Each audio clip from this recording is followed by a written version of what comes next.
Welcome back, everyone. Welcome back to Phil's Recap and Review. Game of Thrones Season 7, Episode 7, the season finale, The Dragon and the Wolf. And holy shit, here we are. Cersei loves power. I love the end around with Euron. A lot of eye fucking between the Hound and the Mountain, which was the best part of this episode. No, there's so much good stuff that happened in this episode. Personally, I love how, for the first time in a long time, since I can remember maybe even the Battle of the Wall, where we're kind of in one location for so much, it seemed like every scene mattered. There was a couple of nitpicky stuff we could obviously get into in the way, but the season is over. The wall is busted down. But even more importantly, Jaime Lannister didn't kill her, but he left her. Fuck Cersei. Cersei was amazing in this episode. The actress who played her, she owned it. She killed this episode. The way her introductions, the way the music was interwoven as each member entered the dragon pit, like wrestling intro music as they all came in. The soundtrack kind of went perfect with each other. Danny coming in with the dragons, big and stupid on the dragons. Holy shit. What a good episode of Game of Thrones. I enjoyed it. Real ruins, cathedral ruin. I mean, cathedral.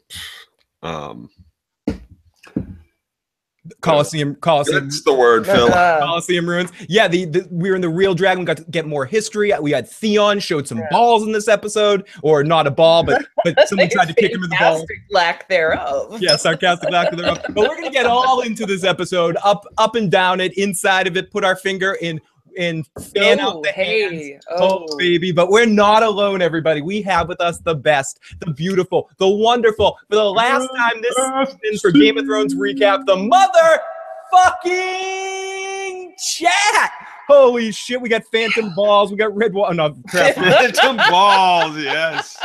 We do have Phantom Balls. If Theonis taught us anything, Phantom Balls will rule the day. They kick ass. Phantom Craft Mama says hi, Joe and Katie. We got JW, we got Noreen, we got Boat Incest, we got Timo in the live chat, we got Iceland Spots, we got SM, we got Jay, we got Red Walrus, we got Joey, we got Zoe's movie in Makeup Corner. What a fuck. He became a man again. I felt bad for John on that pit scene. He finally publicly bends the knee and everyone bitches at him. Poor John. He knows fucking nothing.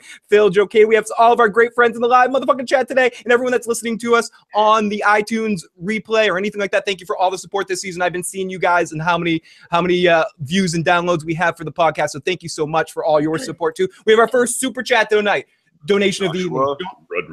John Sand, the not-so-bastard heir to the Iron Throne. Hail, Aegon Targaryen, Aegon's Conquest. We got our first super chat donation tonight. Peter Hagen, Cersei will bang the mountain. Confirmed. Fuck. We got make up a song. I'll make up a song. Let's face the facts about Jon and Daenerys. I love that's kind of gross. We got boat sex. There's some boat sex happening right now in Game of Thrones. The big... Carried off, we got to see Viserys in the past marrying some woman. Oh no, that was wait, check that. Lyanna. That wasn't Viserys. That was Viserys. That was her brother. I know who. Yes. I'm joking. Okay. I was joking. All their brothers look the same. He looked exactly. This one was tall and like more buff. It was his brother different. too. No, he looked like Viserys. He looked a lot like Viserys. He did. Yeah, because Viserys and Rhaegar are both brothers as well. Fair enough. I just couldn't imagine him fighting Robert for a couple of hours. Anyways, we got the super chat wheel. Got everybody motherfucking drink. So everybody, wherever you are with your drink, hold it up, toast it. You can just take a. We got drink. Here we go. Scary stuff going on there. And Raw by Law, what a great name, Raw by Law. $10 donation says this boat sex video. Swept the VMAs tonight. Yeah. Craziness going on. Swept the VMA tonight. Thank you so much. If anyone hasn't checked it out, we have a boat sex video that just put up on the channel. But you can pause this, come back. Holy shit! We got a $100 donation. Yeah. Carrie Crimson Ace. Carrie Crimson Ace. You basically get everything. You get like 20 wheels. Holy shit! Holy shit! Holy shit! You're amazing. I'm spinning that wheel over and over again. You're gonna get us drunk and crazy. He's trying to break the wheel, right? You're gonna break the wheel. You're gonna be like Daenerys. You're breaking the fucking wheel. Thank you to everybody and all your donations. It came up with another everyone drinks. I'm just gonna Okay. Okay. Just so you all know, that cracked right there for you now.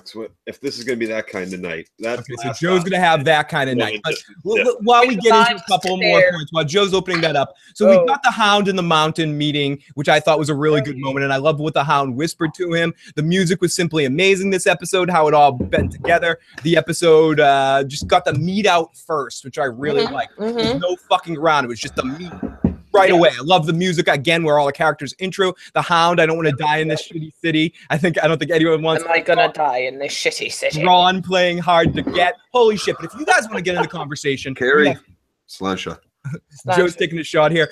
If you guys want to get in the conversation, there's a couple of ways you can do that. You can jump in the live motherfucking chat like you are right now and share your thoughts. Excuse me. You can also call and leave a voicemail at 781-990-8509. Tell us some of your least favorite parts of the season, some questions you have going into season 8, or you can call in live at 714-694-4120. Beautiful.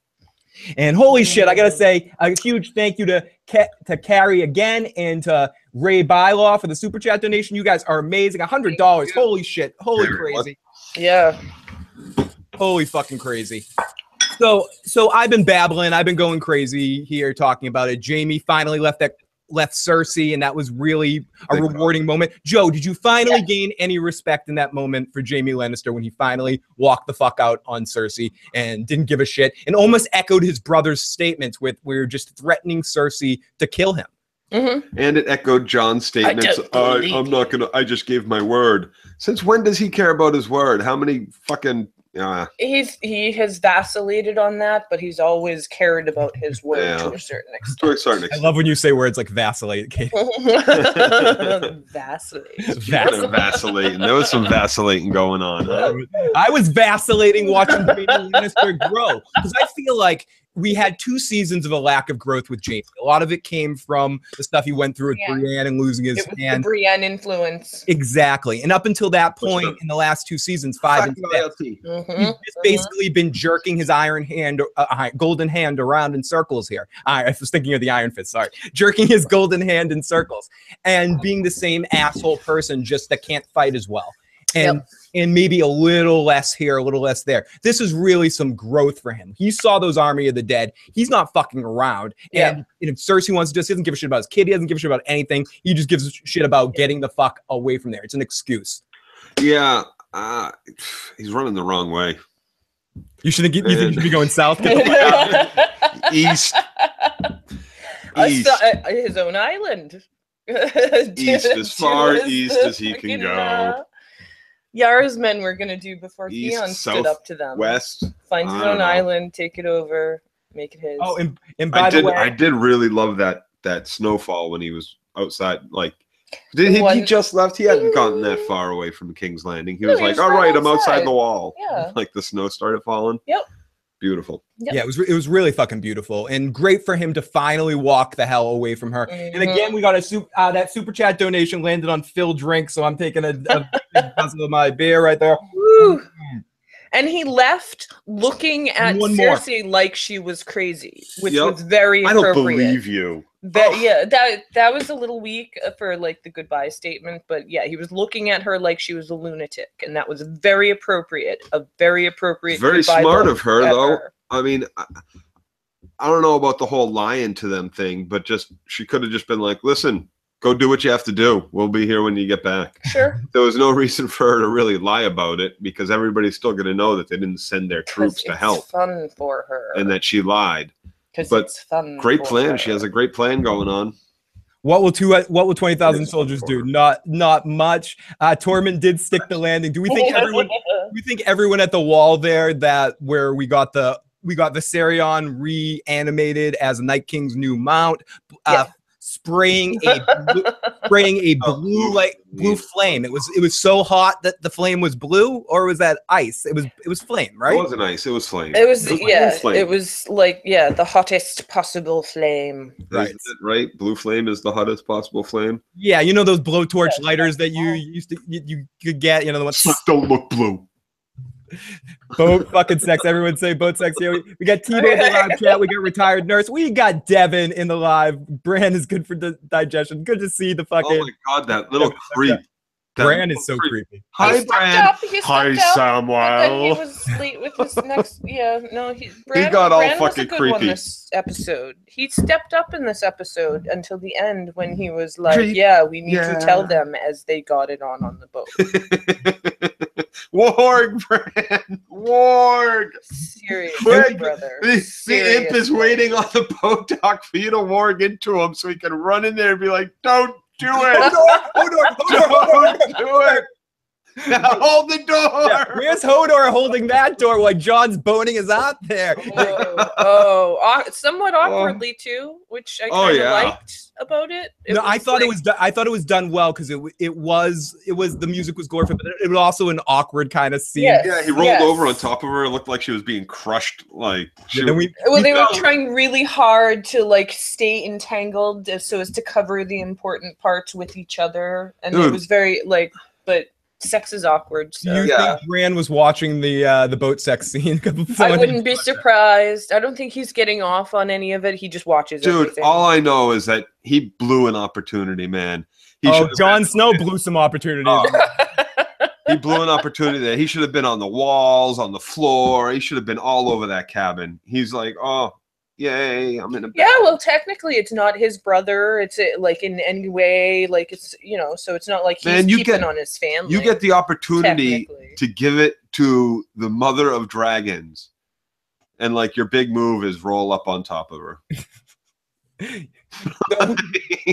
Wait. Am I wrong here? We don't know if that's. I mean, if this boat's a knocking, being polite, not showing the big dragon. Right, we didn't really see the wolf balls going into the dragon. No, I mean we're talking about a wolf and a fucking dragon and a wolf dragon. No, they're both dragons. And he's part wolf. Well, he was raised. But Joe, as someone said in the live chat, by blood. His mom was a wolf. Oh, that's right. Right. You are correct. Getting that shit for that. John never learned because he's a Targaryen with a Targaryen, and Joe, let's listen to the live chat. Bill says John never learned the pile driver technique. Jon Snow knows nothing. Don't want to show his whole game is learned by wildling. But like all he knows is wildling sex. Come on, like. And she was all like she began with the Dothraki like rapey sex. Right? So they should be getting some freaky boat like. Yeah. This boat should be. People should be hurt up on deck. Joe wants some people hurt. So our $100. It's just reasonable. I'm periodically doing spins for that $100 donation until the $100 runs out. So thank you again so much. I also heard that they want us to do a Rome review maybe at some point. Ooh. I know Joe would love to do that. Area code 781. Let's go to the phone lines. Let's open the phone lines up. I'd like to get what's his name in on that if you would join us for Nick? Area code 781. Let's take area code 781. Nick? Is that his name? History buff? Area code 781. You're on the air. What's going on? Hello. Hey, what's up? What's going on? Ooh. Who are you? Where are you from? Don't be shy. Area code 781. It's either you or me that's having some technical difficulties. Try to call back. We'll see if we can get you through. Let's go to area code 224. Let's make sure it's not me. Area code 224. Are you on the air? Hello? Hey, what's going on?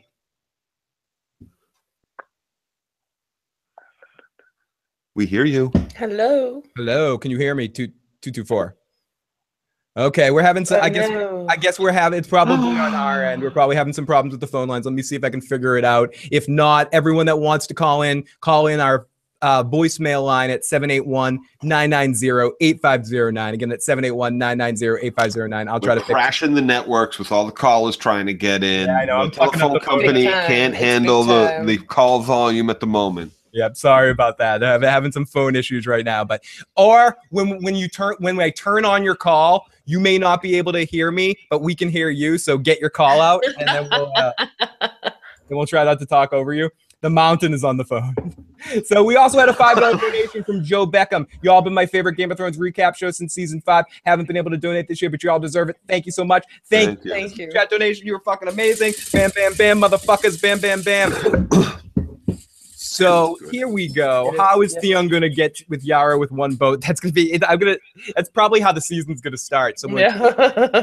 He's gonna go to the Iron Islands because he knows that. Right, I got this. He knows that his uncle's sailing east over to Essos to go pick up the gold company. So what he's gonna do is he's gonna sail to the Iron Islands, cut down all the trees on the Iron Islands and sail with the biggest armada the world has ever seen from ghost trees to meet his uncle in the bay. We know it only takes like 3 episodes to grow those ships. They multiply like mugwai. The Iron Islands produces trees like nobody's business. Yeah. Alicia, the call-in number right now to make sure you get your call-in, it would be to leave a voicemail at 781-990-8509. Get that 781-990-8509. I'm trying to see if I can figure out why you guys can't hear us on the phone lines. Let's try to take this call one more time. This might end up being a deadline again, but area code 781. Can you by chance hear me? I can hear you. Oh, cool. You're on the air. Yeah, you're on there. Phone lines are fixed. Let's go. It's Hannibal, dude. Hey, what's going on, buddy? Yeah, I thought it was a great episode. I don't remember most of it, but I had a big jiffy the whole time, so I know it was good. So I had to sit down in my fucking boxes and use my fucking dick hole to have my fucking dick come out. But anyway, never mind that. I remember this one scene, the fucking Arya scene, when they fucking executed Littlefinger. Holy fuck, that was awesome. Beautiful. That was awesome. Yeah, that was well worth the payoff. So I gotta rewatch Sober, but I know I liked it because I was stiffied up the whole time. So awesome. That's all I gotta say. Awesome review, Hannibal. Great stuff as always, my friend. We're gonna go over to area code 989. I fucking love Hannibal. Area code 989. What's going on? Hey, Joe, Phil, and Katie.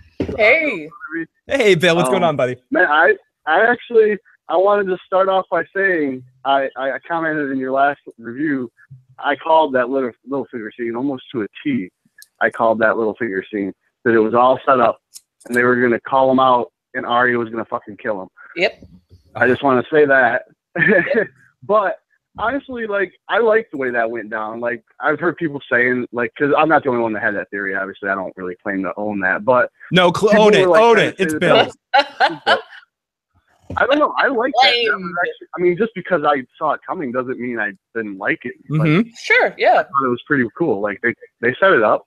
Yeah. No, yeah. I agree. Great stuff, Bill. It's execution is important too. It's not always having to be shocked with what's coming, and Game of Thrones isn't necessarily always about being shocked with what's coming. It's the execution. It's how deep you get inside these situations and the characters. I like that we had a real conversation between Sansa and Arya at the end of this episode. The first real conversation we've maybe ever had between the two of them, where neither one of them were being an idiot. They were just being honest people. And I don't know. I really fucking love that. Holy shit. We got a couple of super chat donations I got to get to. Stephen Michael Davis, do you guys think the Night King planned everything in episode 6? Seems like a cop-out way of explaining bad writing. I do think ultimately he wanted to get that dragon. He thought it was coming, considering he went right to the wall with the dragon, and that hopefully that will be explained somewhat later if we get more of the Night King's motivation. And Timo for a $25 super chat donation. Timo, fucking love you, Timo. Sansa is a pussy. No respect for her left. She couldn't pass the sentence as a northerner to an unarmed man crying on his knees. We should praise. Wait 1 second. Let me finish this. We should praise Arya, not Sansa. Fuck Sansa. Cue the song. I could not wait. 1 second. I'll give you a chance. I'll give you a chance, Kate. I'll give you a chance, Katie. 1 second. Sansa, fuck Sansa, fuck Sansa. It's Timo's Rhythm Night. It's Timo's Rhythm Night. It's Timo's Rhythm Night. It's Timo's Rhythm Night. It's Timo's Rhythm Night. It's Timo's Rhythm Night. It's Rhythm Night. Sorry. That needed to be part of the conversation. But Katie, why don't you tell me why you think Timo is wrong in her comment? Oh, the episode speaks for itself. I just could not wait for the shit that some people would still try to sling because of their extremely unreasonable hatred of Sansa. Oh, I love it. Unreasonable. I love it. It's seriously. No, it was. I loved it. I loved it. Like straight down atheism unstoppable. How much of a brat she is with how she talks shit to her people. The way she sent Brienne away. I have a conversation to save Brienne from being a part of this. I'm gonna hijack the conversation and go to Joe. Joe, you must what a surprise. And admit that this episode was epic. Coming off last week, and I don't want to talk about last week's episode and get down on that road again, but were you pleasantly surprised with this episode coming off last week? Can you bend the knee and say this episode was awesome? I'll say it was good. It wasn't it awesome. Awesome would mean it was a top 10 episode, and it definitely isn't a top 10 episode. You're grumpy. It's just not a top 10 episode. It's good. No, fair. It was a very good episode of Game of Thrones. It was fucking awesome. Come on, let me be hyperbolic tonight, Joe. Come on, go with my hyperbolicness tonight. Go. It was the greatest episode tonight. It was the fucking greatest episode of Game of Thrones. You're the prettiest girl in the room.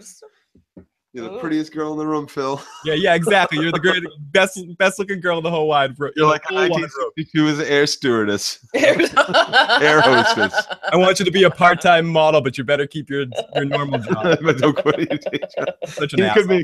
You could make like $500. So Heath Hinton, all Theon needs to do is get some balls. What a kick to the ball region. By the way, Littlefinger's the smartest person in the kingdom, killed by 2 Starks. What the fuck? Great stuff for Heath Hinton. Let's spin the fucking wheel. Thank you guys to everyone that's donating on Super Chat tonight. You guys are amazing. Thank you to all of our motherfucking chatters. You guys are the fucking best. I love you guys so much. We got Theon Stark. Oh, we got Johnny Guerrero in the Guerrero in the live chat. Theon motherfucking Stark. I cried during the John scene. All the characters getting together. Come on, Joe is awesome. Joe has the darkness within him. You cried during the boat sex scene. Oh, we all cried a little bit. Let's take a few more calls. Tonight's gonna be it was awkwardly beautiful. Tonight's going to be, we're going to go to the phone lines as much as possible tonight, and we're going to get into the recap in a second here. But let's go to a few more phone calls here at the top of the show, and then we'll get into talking about the episode point for point. So here, let's go to area code 224. Let's try 224 again. 224, you're on the air. Who are you? Where you calling from? What's your comment? 2 + 2 is 4. Dion from Illinois. How are you doing, Phil? Doing great, man. How are you? I'm doing good. Love the show. And my question is, do you think Cersei not joining the Great War against the dead will be her downfall? And then I'll let you guys talk tonight.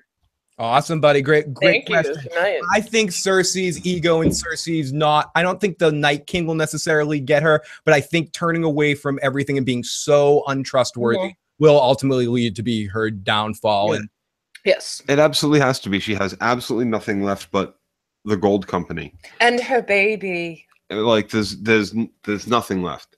Her baby and Euron, the fleet. Like I really find her not committing what left was with the Lannister troops at this point. There's no reason not to. If you're bringing in the gold company and you're securing them with this money, and you have the Greyjoy fucking clan. You have the most unloyal people that are only there when they get to fucking sail ships, rape people, and you pay them. That's it. Right. They're the most. You have the most unloyal alliance. Like, even if she keeps the Lannisters there, yeah, she's surrounded by pirates and sellswords. Like, she's got nothing for loyalty left from anybody. Half her troops are burned to death. Yeah, at this point, I don't think she cares. She wants to see it all burn, and if she has to burn with it, so be it. Correct. Yep. So let's go to area code 954. Excuse me, 954. Who are you? Where you calling from? What's your question or comment? Hey guys, 2 things. First, I gotta say the Winterfell scene at least recovered when Arya sliced Littlefinger's throat, basically coming out saying, "Any more words coming out of your mouth." He fucking cut her fucking throat right off shot. The second thing is, were we watching Bran in the future? Was he watching the future, or was he watching real time? Because if it's real time, then it's going to be moving at a break space speed. But if it's not, then you still got the Greyjoy rescue, and you got Jaime making it, and like you guys just mentioned, you got he doesn't see the future.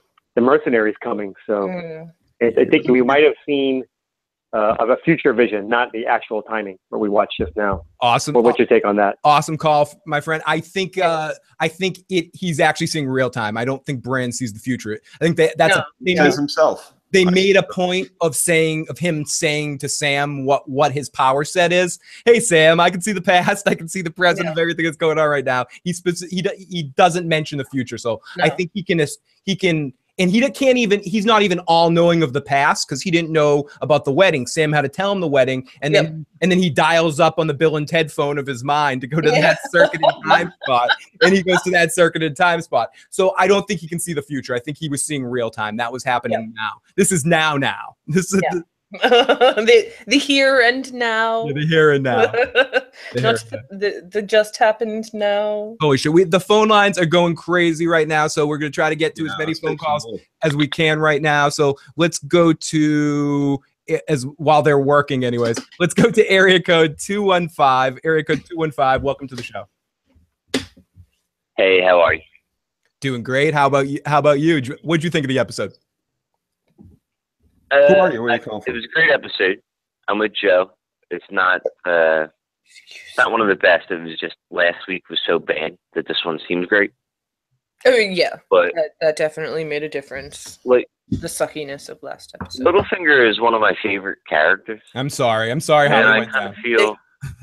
He had a good death. Like he didn't go out the way he should have. Like he was too smart to not retreat back to the Vale. Like he just hung out and he knew.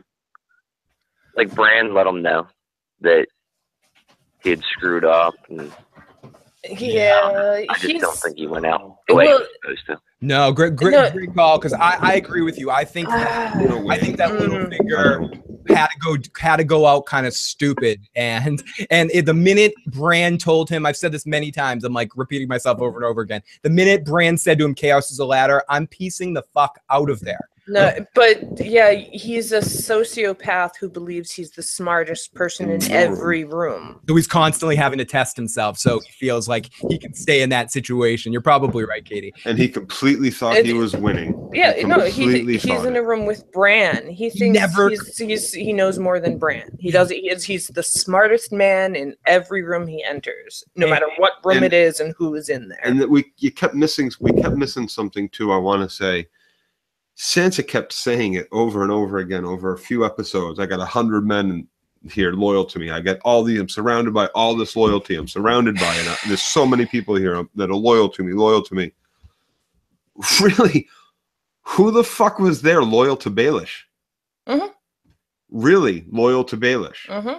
Not no one, because any of the people from the Vale never really ultimately trusted him. The only person that trusted him is Little Vale. And the only reason that they ultimately trusted him was because of Sansa, and because of Lysa, and because of the connection. Didn't trust him because of Lysa. They feared Lysa, so when she was alive, they did what he said because it came through Lysa. Correct. They started actually listening to him because Sansa told them the story of how he saved her life and all of that, and that little meeting with the elders. That's the only reason that they went along with Baelish, and then what's his face, the little nephew or cousin there liked Baelish too. So sure, don't upset the psychopath child. But no, it was all because of Sansa. Timo says, I did feel bad and partly laughing at Littlefinger's death. I loved watching Littlefinger die and squirm for his life. It was a horrible thing to watch if you're a Littlefinger fan, but it was a delicious kind of scene. Maiden of Darkness says, well, if you think about it, Littlefinger going out like this is pretty realistic by the standards given. That someone like him in that time frame would have been executed like that, especially with someone like Bran around that can just cut through his bullshit really, really quick. I also want to say how in that scene, like you have one of the Stark girls basically commits the sentence, and Bran's there to back up all the bullshit, I guess, because people just are going to all believe that he sees whatever he sees. I mean, he can put piss in anybody's pants by bringing up their darkest secrets. Or at least it just puts Littlefinger on tilt in that situation too. Well, I'd like to interject too. Sansa herself has said many times over in multiple episodes, I would never trust Baelish. Yep. No one should trust Baelish. Never trust Baelish. I know what he wants. Ooh, we gotta say a big thank you to Josh in the live chat. This is best live show on YouTube. Love you, Josh. $20 super chat donation. Thank you, Josh. You get spin of the wheel, motherfucker. And I just want to say that the phone lines are working again. So anyone that wanted to call in and talk to us live can do so at 714-694 4120. Again, that's 714-694-4120. The phone lines do work. We will go to the voicemails later, and any voicemails we don't get to tonight, Joe and I will be doing a feedback show on a Wednesday or Thursday or Friday, someday next week, and we will get to your voicemails if we don't get to them tonight. But let's go to area code 919. Area code 919, welcome to the show. Who are you? Where are you calling from? Hey, this is the Blaze Talker. What's up, guys? Hey, buddy. What's going on tonight? Oh, nothing much. Was it just me, or was anybody else getting like a bunch of Star Wars vibes the whole way through this? Like the director just watched all the Star Wars movies before he sat down. I kind of got like them taking out Peter Baelish as like one Sith Lord killing another one. He learned from him and took over. Superior Sith Lord. The whole like, oh, I'm going to one-up you, George Lucas, and, have him, instead of sister, brother, kiss, we're going to have an aunt and nephew fuck. That's great. Mm-hmm. But it was just kind of... Well, we've had sister, brother fuck already. Yeah, and right in season 1, episode 1. Yeah, brother, sister. Like, to let you know what kind of show it was going to be right off the fucking bat 7 years ago. This was low grade compared to what we've already seen. But let me defend Sansa real quick, even though I don't like Sansa, because this is a huge win for Sansa. Totally the only win. Arya didn't really do shit except for follow Sansa's plan. Arya doesn't have any way to manipulate political events like this. She has no knowledge of Westerosi politics.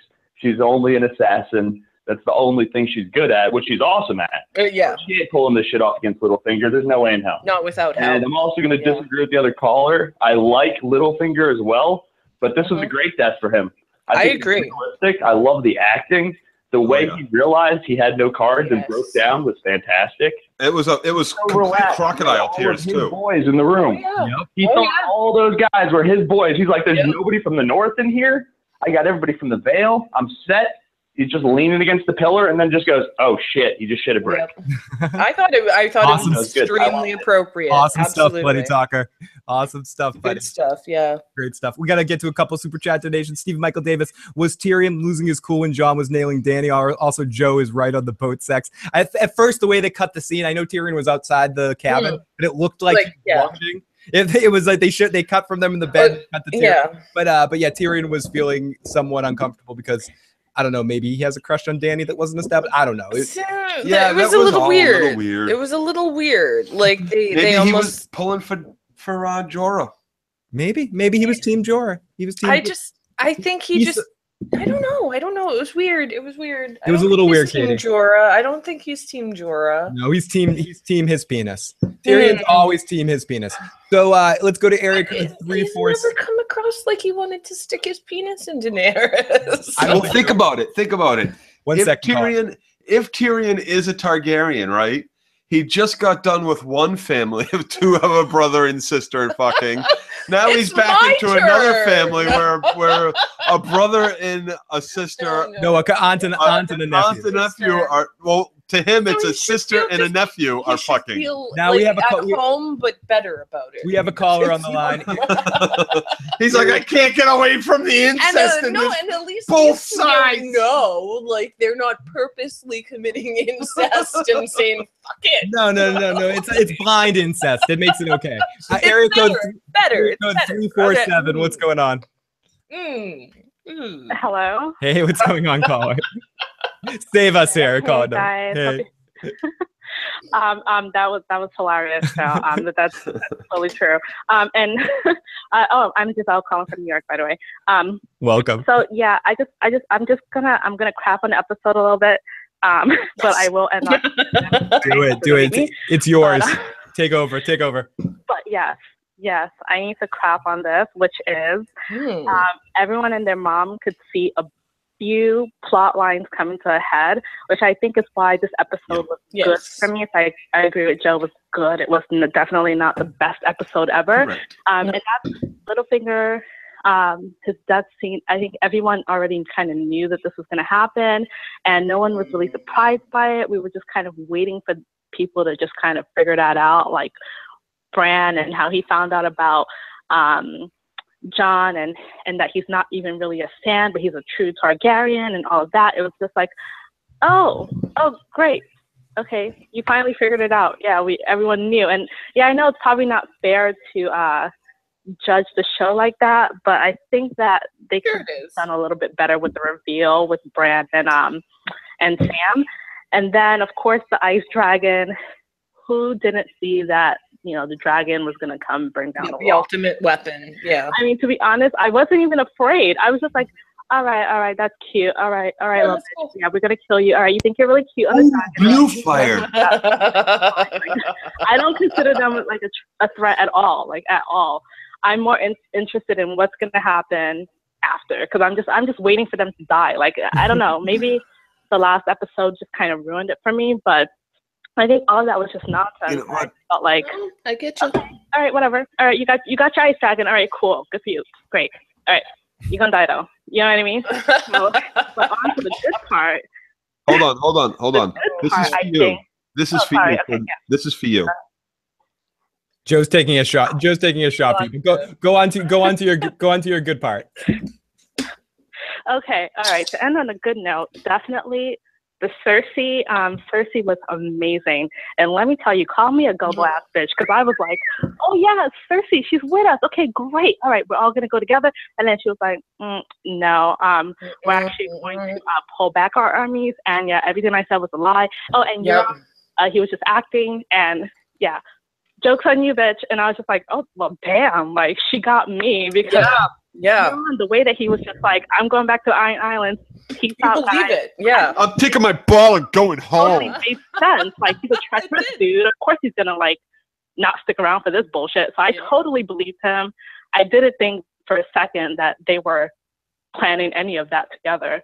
So, and even, but you know what? When I think about it, she just finished talking to Tyrion and said, even when that monster was coming for me, I didn't think about anyone else except my baby. That's all I thought about. Yep. And then she comes out, she's like, I'm with you guys now. Of course, I should have like seen that. Yeah, yeah. She was always with the hope. Good stuff. Good call as always. Great to talk to you. And let's go to the live chat for something. Oh, we got someone that's Dredge. You looking at your girl, giving you the nasty creeper much. This is for a super chat donation about Bran watching the sex scene. Stop being a creep. Wants to call in. We have a phone line. Definitely call in. Don't be afraid to call in and debate Joe. We have Jay who does it every week. He tries to do it every week. He can't debate this. But thank you so much for all the super chat donations tonight. You guys are amazing, and you guys are so fucking. We agree a lot more than it seems, I think.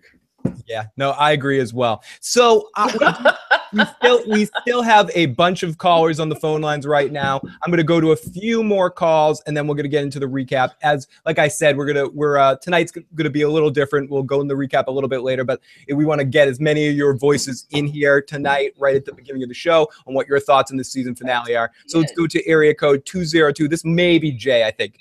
Area code 202. What's going on? Hey, what's up? Hey, what's going on, Jay? Good to talk to you, buddy.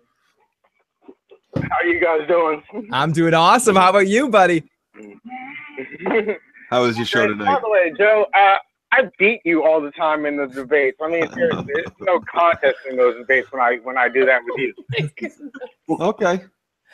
You debate like Trump. That's all I'm saying. Oh. You have a Trump style of debate. I'm not saying like keep politics out of here. The style of debate. The style of debate, not in the, no, not in the intelligence factor or what's being said, but the style of debate. No. That's all I'm saying. It's just a different style of debate. I'm not talking about like intelligence or the things that come out of his mouth. What you got tonight, Jay? Hey, Jay, go for it. Ignore Joe. I wanted to bring some perspective to the Sansa Arya thing. First of all, we should praise Arya because Arya is a much better character. She's a much better story in the story. True. Done way more to avenge the family than Sansa has. And I don't want to hear that Sansa helped Jon with the Knights of the Vale. She got them in danger in the first place. Okay? Arya did way more to avenge her family with the entire taking out of the phrase. And also, to defend Sansa a teeny bit, the only thing I would say is that Ned never taught Sansa the one lesson he taught to Jon, to Bran, to Robb, to Rickon. The boys. He who's passed the sentence. swing the sword. So you could probably look at Santa and say she was wrong to do it in that sense. No. But that lesson, like she never took out, she was never took her out and said, all right, I'm going to show you how to behead someone because she's a lady. How we start to do it. Okay. She's a lady. I want to say Ladies this. don't do that. I was trying to say this before. I didn't quite get to it. During that scene when Baelish dies, you know, you have all three Starks that are in Winterfell and they're all there. Bran is behind the table, Sansa's behind the table.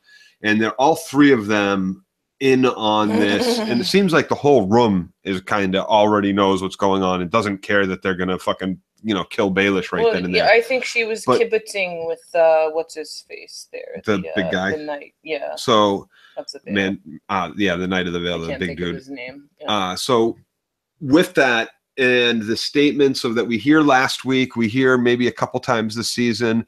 In winter, the lone wolf dies a horrible death, freezing in the fucking snow, bloodied by some fucking thing or other.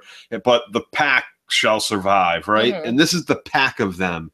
One of them, you know, put him on trial. One of them was there as like an eyewitness, I guess. And fuck yeah, the third member of the pack, fucking Royce. All three of them carried the, you know, gave the sentence. Royce, yep. And then they all did their most capable part. You had the lady acting the lady, Bran acting as the seer, the guy that sees fucking everything, the witness, and you had Arya, the fucking executioner, the assassin, doing her part. The pack together being one. A Triforce of fucking Stark ass kicking. That's Devin says, I really liked about that scene, and that's kind of what drew me to liking the fact that we all kind of saw or hoping that that's where they were going with this sending Brianna away and pitting the girls against each other, but they're hoping they're too smart and that maybe it was good Sansa to see. Did learn, like she said. It was good to see the way it played out. It was a lot of fun to see. And David, yes, we did see a Targasm. We saw a simultaneous Targaryen-asm. Targasm. Yes, that's what they call it. A flaming Targasm. A flaming Targasm from the side button hair shots. It was great. It was excellent. Excellent. Those Southerners, man. Those Southerners. They're all about fucking kin. So we're gonna get to the. Let's take a couple more calls before we go into our recap. Let's go to this caller right here. Caller, let me see. Caller, you're on the air. What's going on? Hello. Hello. Hey, what's going on? You're on the air. What's up? Hey, you're up. You're there. Hey, I'm calling from Brazil. Oh, dude, welcome. Welcome to the show. I think I'm setting a record for your distance. Yeah, so hey, we're in the same time zone. Connecticut, but I live in Brazil. Nice. And I really like your show. Thank you, buddy. So I wanted to say, I think today had two great. One bad edit and one weird plot point. So the two great scenes I thought were the two scenes with the Stark children. Mm-hmm. The first one with Jon and Theon. And the other one with Arya and Sansa. I thought those were great scenes where they talked about. Yeah. And I thought that the weird edit was the edit going from the reveal that Jon was a Targaryen to incest. Yeah, it was awkward. It was very awkward, dude. It was a very hold the door moment. Yeah, like it was like you wanted Bran to start warging immediately. Like, let me tell him. I can't wait for him to get here. I thought everybody in the world was going, what? Yeah. So here they reveal he's a Targaryen, and the next thing they see him in bed. Yep. Yeah. And one of your other Auntie. With Auntie. Hi, Auntie. Yes. Yeah. So the last thing. In all their Targaryen glory. On Skype. Oh no, keep going. But the net result of all that activity last week, going to the north, the Magnificent Seven, to go and get the zombie and come back and take them to King's Landing. The net result of all that work is Jaime. Yeah, pretty much. Ultimately, he's the only person going north. Yep. Probably. And I feel like they would have accomplished everything else that they accomplished from that meeting would have been accomplished. That's all that in spite of that. All that work. Correct. Jaime riding north by himself. And don't forget giving the dragon to the Night's King and killing Thoros. And giving Cersei they lost the dragon. The feeling that something's going on and the dragons aren't. Thora, whatever his name was, the red priest Yep. And all that work, they travel from one end of the continent to the other, and the net result is Jamie riding by himself. Yep. Lost all those red shirts. And they proved that the dragons can die. Awesome call, buddy. Yeah, and I do want to go to one other thing he was saying too about the Theon, because we haven't talked about Theon. It was good to see. Oh, I was hoping we weren't. Oh my fucking God. We'll talk about him in the recap, Joe. We'll hop on that in the recap. Devin says, I gotta say that's the worst. Like, Theon, fuck that. Oh my. We'll get to that at the end. He loves his sister. That's beautiful. Are you still talking to me? It's a song of ice and fire and ice and incest. A song of fire and incest. There it is. That's the best way. Jon Snow has upgraded from wildling whore to queen. Was that a stunt ass? Was there a stunt cock in that scene? She never said she sold herself up in the north. Right. At most, you could call her a slut, maybe. Okay. We don't even know that. So let's go to area code 330. Whoa. Area code 330. 330. Hey, I love you guys' show, man. This is Derek calling from Ohio. Hey. I'm a long-term watcher, first-time caller. I finally got the balls to call in. Fuck yeah! Thank you. Nice balls. Good balls. Hey, Katie and Joe Dirty Cock. Katie just said you had nice balls too. So, I'm liking the balls. She's liking your balls. Usually she likes them dirty. I could say that. No. I'm a ICU nurse, and one of my coworkers has this theory, and I know you guys are going to hate it, but the more the episodes, like the more the season progresses, I see it coming true. Is his theory is that Sansa is going to be the one on the Iron Throne at the end, and I guess he got the premise because I guess at one of the Comic-Con sessions, George R.R. Martin said like the finale will be like a very surprising one that nobody will see coming, and especially now that it's been confirmed that Jon is actually the heir to the Iron Throne, he thinks that Jon will sacrifice himself for Dany, and Dany's got to die because it'll be too obvious if he goes all the way and is on the throne at the end that she'll end up dying, going down with the dragon or something in the Great War, and that just the way they're building up Sansa to be like a mini Cersei and how smart she's becoming and diplomatic, and that he thinks that she'll be the one on the Iron Throne at the end. I just want to know what you guys thought about that theory. Awesome call, buddy. I don't see controversial. I don't see it going down that way, but it is interesting. Katie and Joe, do you have any thoughts on that? And I do want to say thank you to everyone in the live chat. Janelle says, "Wait, Jon and Dany had to be a dream. They weren't even that cave." If the Kingsguard stood for Lyanna and the unborn child, Jamie as a Kingsguard may be knowing anything. Brennan, $22 super chat donation. Yes, I did get 100. I'm spinning for the 100. Jamie for the Iron Throne. Oh my God, please, caller. I'm trying to resist tonight. You broke Timo, caller. You broke Timo. Great connection. Sansa's not going to be the Iron Throne. Breathe, Timo, breathe. Tyrion Jr. says, "Let's give it up for my boy Floyd Mayweather, who won last night." They should. He won all right. There's a dragon spitting blue flames straight into Winterfell. Little Bear will be there. Dany and Jon will die in the final episode, but not before Dany gives birth to a bittersweet ending. It would be extremely easy if the Night's King was badly written as Negan. We're going to be talking about Negan pretty soon. STE. Janelle says, "I'm still holding out hope." Sorry, Joe. I'm still holding out hope that there's no throne at the end. That's what I'm thinking. It's going to go in that direction.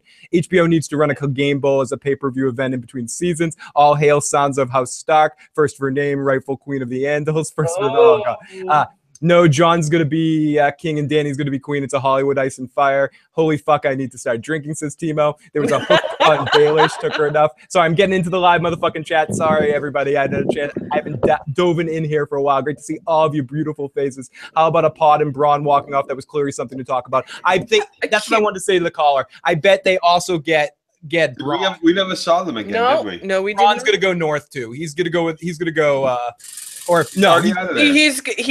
Pod is gonna either find Brienne or go with Braun, because Braun's gonna say, "Let's get the fuck out of here. Everyone's dead." I need to take a bite of a sandwich, but we're gonna get back to the calls. We see that we still have 6 callers on hold. We will get back to your calls in a few moments. I'm gonna see the Braun and Pod show. Let's not waste any more time. Let's get into this. Let's start talking about this episode point for point. Let's get into the recap. Okay, fuck that. Okay, let's get into. It's okay. Okay. All right. Yeah, I'm getting dizzy. Woo! Yeah. I'm drinking too much for a long recap song. I'm not so young anymore. No I can't do that for right. Instead, I want to listen to a song about John and Danny. Oh yeah. Oh yeah. Oh, touch me, queen. Touch me in my balls. Touch me, my wolfy balls. So if anyone hasn't watched it, we put out a silly little video about boat sex. It's amazing. So, it's amazing. Edited by the wonderful Johnny the Irish Wildling. So if anyone hasn't checked that out, you can check that out on the channel. It's silly. A screen share thing and play that shit for them now. Goofy and silly. We'll talk. It wouldn't do justice playing it on this thing. People can go check that out if they want to. So we go on to the whole episode. Starts off with Grey Worm, his helmet. He's sitting there looking pissed because he had to walk so far. Music is tight. The Unsullieders are back. They're just looking at King's Landing. They're hungry for dinner. While we see Bronn and Jaime watch and prepare as they're getting their siege stuff together. And then we start getting some banter. We go into like this whole beginning section was really tough to recap because it's just like a lot of banter stuff going back and forth and a lot of getting ready for the fight and foreplay. And kind of establishing where relationships are now, interactions, like good stuff, but recappy not so much. Yeah, and it goes quick. Yeah. And we get this. We get Bronn kind of running things.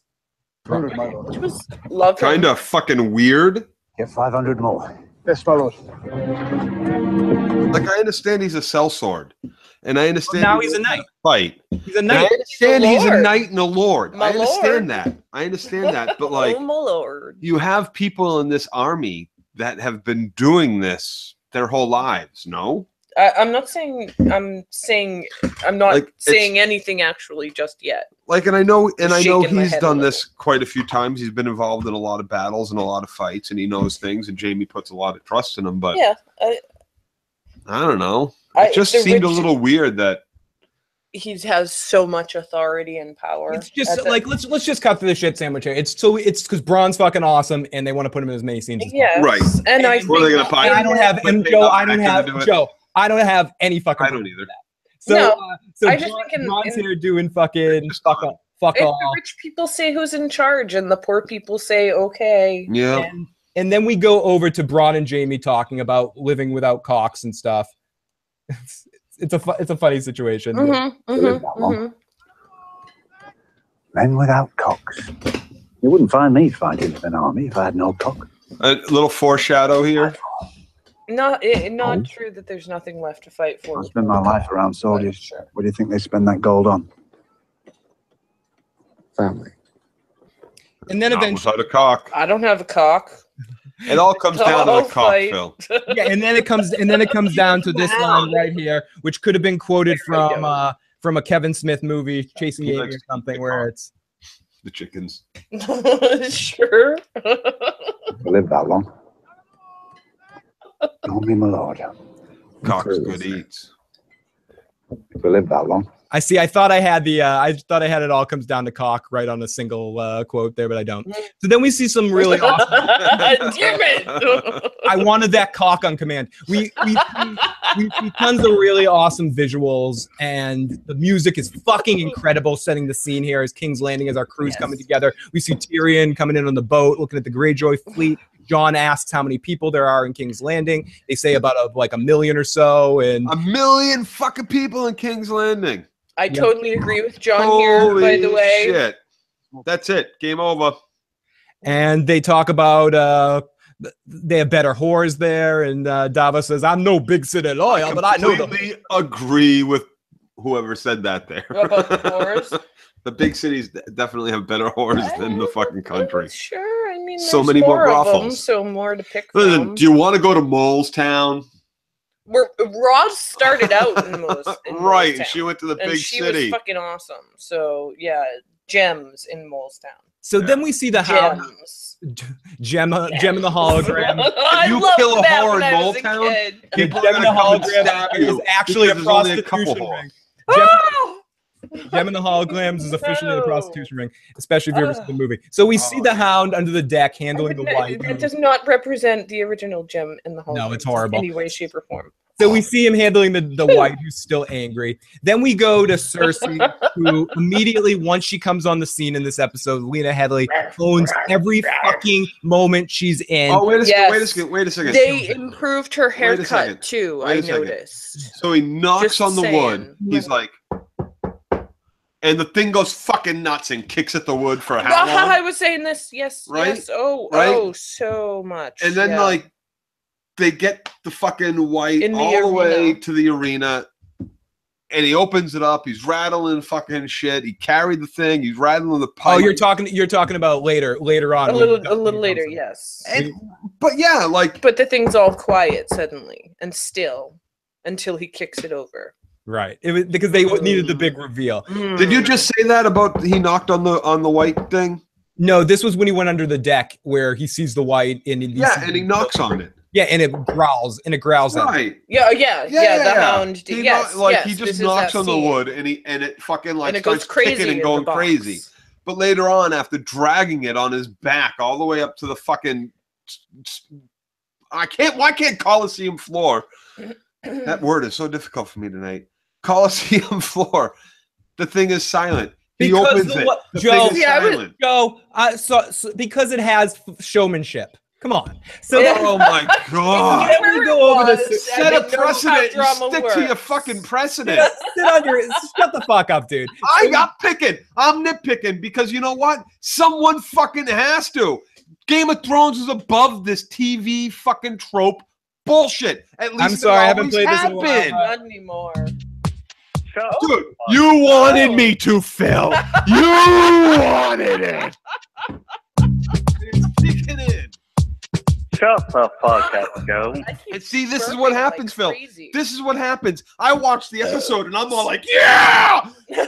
And then by the time I get on here with you and I've had a couple, it turns into, you know what? Wait a second. That last caller who said, let's crap on this episode. Yeah, let's crap on this episode. Let's crap on this entire fucking season with this bullshit TV trope shit that they have thrown at us episode after episode after episode with very few gorgeous highlights of cinematography or beautiful action or hell, I'll say it, even Targaryen incest. Any incest for that matter. Like it's all like it's all like voiceover bullshit of either Gilly in the background saying like, shut up, whore! I've had enough of you, Alice! To the moon with you.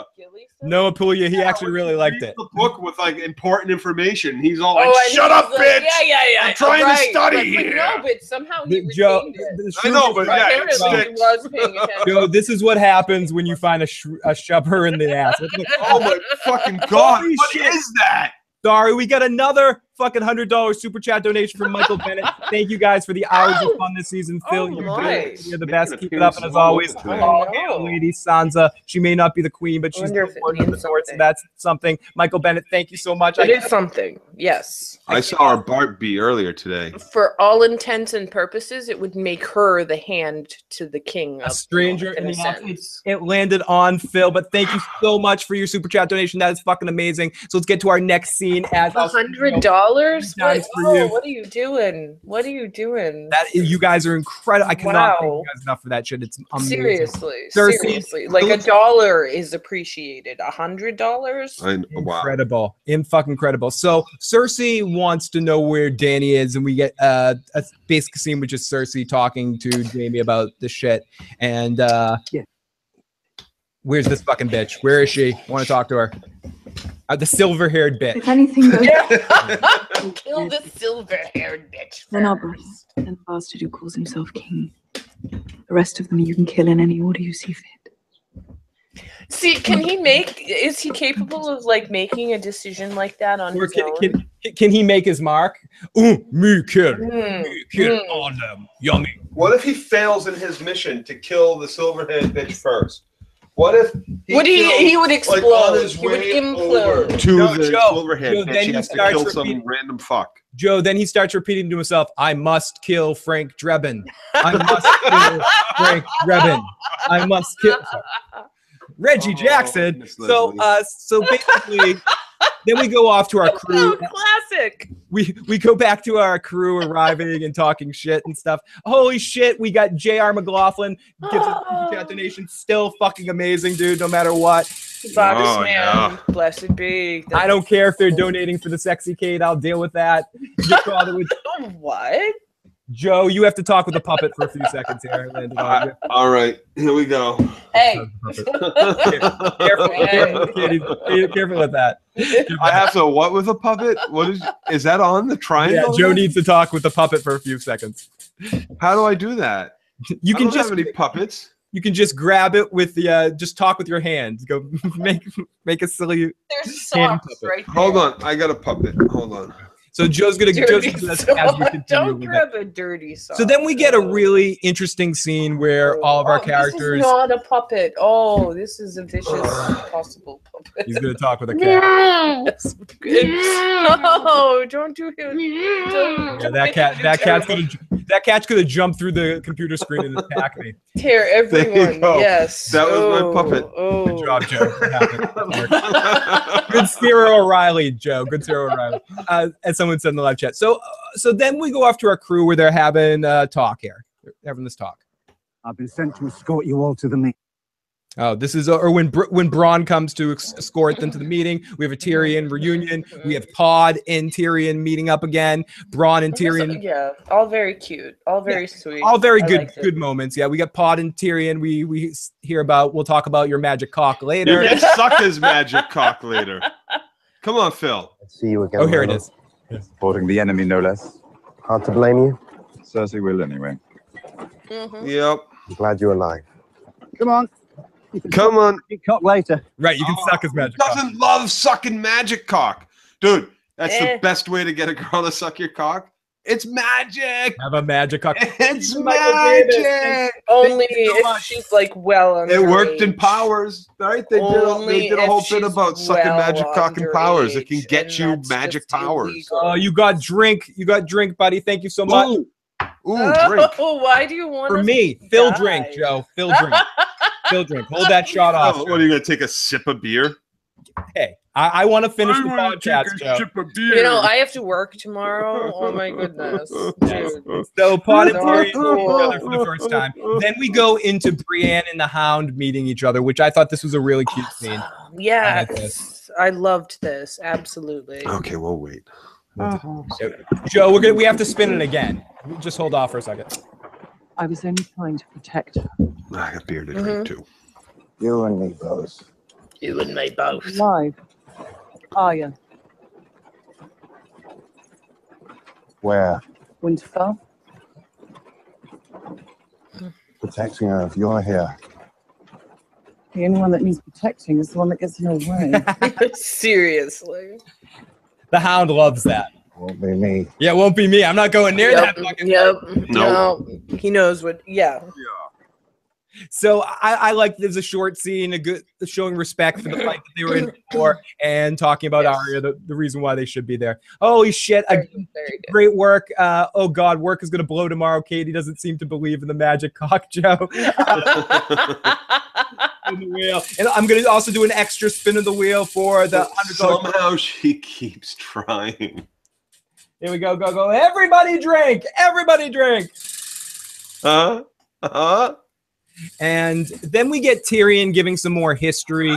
Pod calls him a lord. The dream team's back together. And Tyrion says, I played double to Bronn to switch sides. He's trying to convince Bronn to leave. But Bronn's playing hard to get. Bronn says, I could be fucking you over and setting you up to all be killed. And it would be Totally could. Totally could. Yep. I'm always looking out for number one, baby. But that's why Daenerys is hanging out, like, back, so if something funky happens, Dragon can just. Yep. So yeah. What I want to know is why didn't she have any guards set up? Like, someone go tell Cersei if she comes now, she won't be the last one in the room. She won't. Nobody told her the dragon bitch hadn't arrived yet. Not like seated yet. I tried to be the last one here. They told me you all got here, and I get here, and the bitch ain't here. What the fuck? What the fuck? So you know, because you know the last bitch in the room is the most powerful bitch in the room. Right? What I want to do is I want to do something a little different here and just kind of zip through the recap here so we can get to just discussing about this episode. So they all head into the Dragon Coliseum, and it's really framed really well. The interactions are excellent. Tyrion's uneasy to be back in King's Landing, but you can see and Jon's joining him. Podrick and Bronn go and get a drink, and they'll hang out. And we never see them again. They're gone. They took off. They're with Jaime. They're gonna go with Jaime, I bet. So then we see where Cersei looks at everybody and she wants to kill everybody. The Hound says, "I don't want to die in this shit city. You're a fucking cunt." And Tyrion says, "You're a cunt."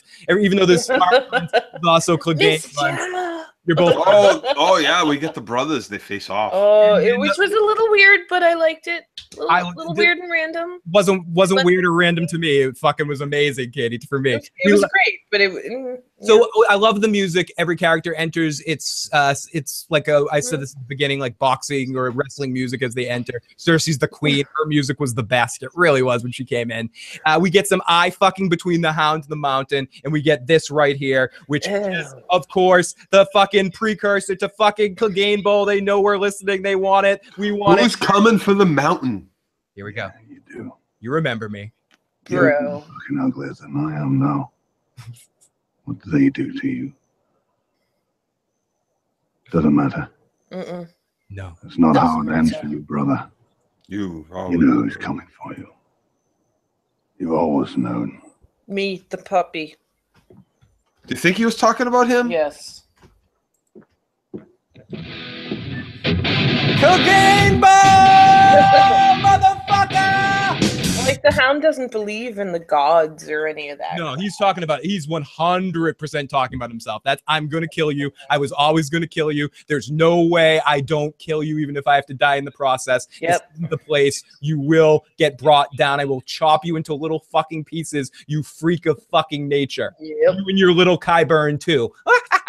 I gotta say, my favorite scene. I really liked the exchange between Brienne and the Hound. Yes, that was really I did too. It was a nice little wrap Thought I up killed to that ya. situation. Nearly did. Like we always knew that at some point they had to run into each other, and this was a nice little respectful wrap up. Yeah. So then, Yes, it's very good. Cersei starts asking where Daenerys is. Jaime's uncomfortable, and then the dragon comes in. It's a really awesome entrance, as Danny knows how to make an entrance.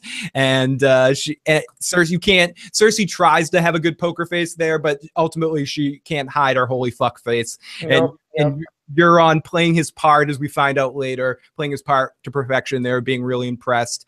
And Tyrion tries, and Euron interrupts him and kind of shit talks Tyrion. And we have this whole back and forth where Euron breaks up the whole situation to talk about Greyjoy problems. It's like, wait a second. Fuck this whole situation. Theon, you're a douchebag. I got your sister. If you don't surrender to me right now, I'm going to kill her. And if you do surrender to me, I'm going to kill you. And then I'm going to kill her anyway. So go fuck yourself, Theon. You're a pussy. And Jaime and Tyrion are like, dudes, can we talk about what's important here? Yeah, I love the look between them. You can still see the brotherly bond, and that's really cool. Really cool. Shut that motherfucker up. And this sets it up well for Euron and Cersei's plan too, because Euron's completely selfish. He's interrupting this whole thing to deal with his brother. He's been told to shut up by everybody, so he's like, you know what? Fuck y'all, motherfuckers. Pirate. What I would really like to see is, Cersei's all like, he went to go pick up the gold company. I hope he really did go back to his fucking island. Seriously. Yeah, he went to pick up the gold company, and then he took all their gold, killed them all, and went back to the island. Hopefully. Holy shit, Leanna Flynn said $120 super chat donation. That's it, Katie. It's time to drink to Sansa, the best red-haired, bad-haired bitch survivor ever. I bet you no one out there can beat that. Holy shit. I dare somebody out there to beat that. Nobody's going to beat that. Dude, nobody's going to beat that. Wow. Another day of work. Wow, for incredible. Me. Kidding me? Then we get into Tyrion doing what Tyrion does best, talking. He says, we don't 24 hours. We suffered a lot. People we don't love. If we want more of the same, we don't need this. We can't continue this war, blah, blah, blah. Jon comes and does his thing. Millions dead people, da, da, da, da, da. Noble Jon. Oh. Danny comes in and says, I won't attack King's Landing. It's a lot of tension. It's a lot of really cool stuff that gets built up in the scene. The Hound comes in with a gift. tips open the box. Joe mentioned this earlier. Once they finally get it out of the box, Jaime's like the fuck, and it charges after Cersei, comes after and tries to kill her. And holy shit, but it's on a chain. The perfect length of chain. Joe's got a good eye with it. Joe. It was B. It was will or could it be beat again? I doubt it. I doubt anybody's got it in them. No. Joe. Okay, so cannot possibly happen again.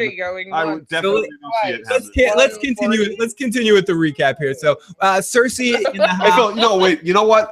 I'm not you know what? I ain't too proud to beg. All right, we're poor. We are the poor upon.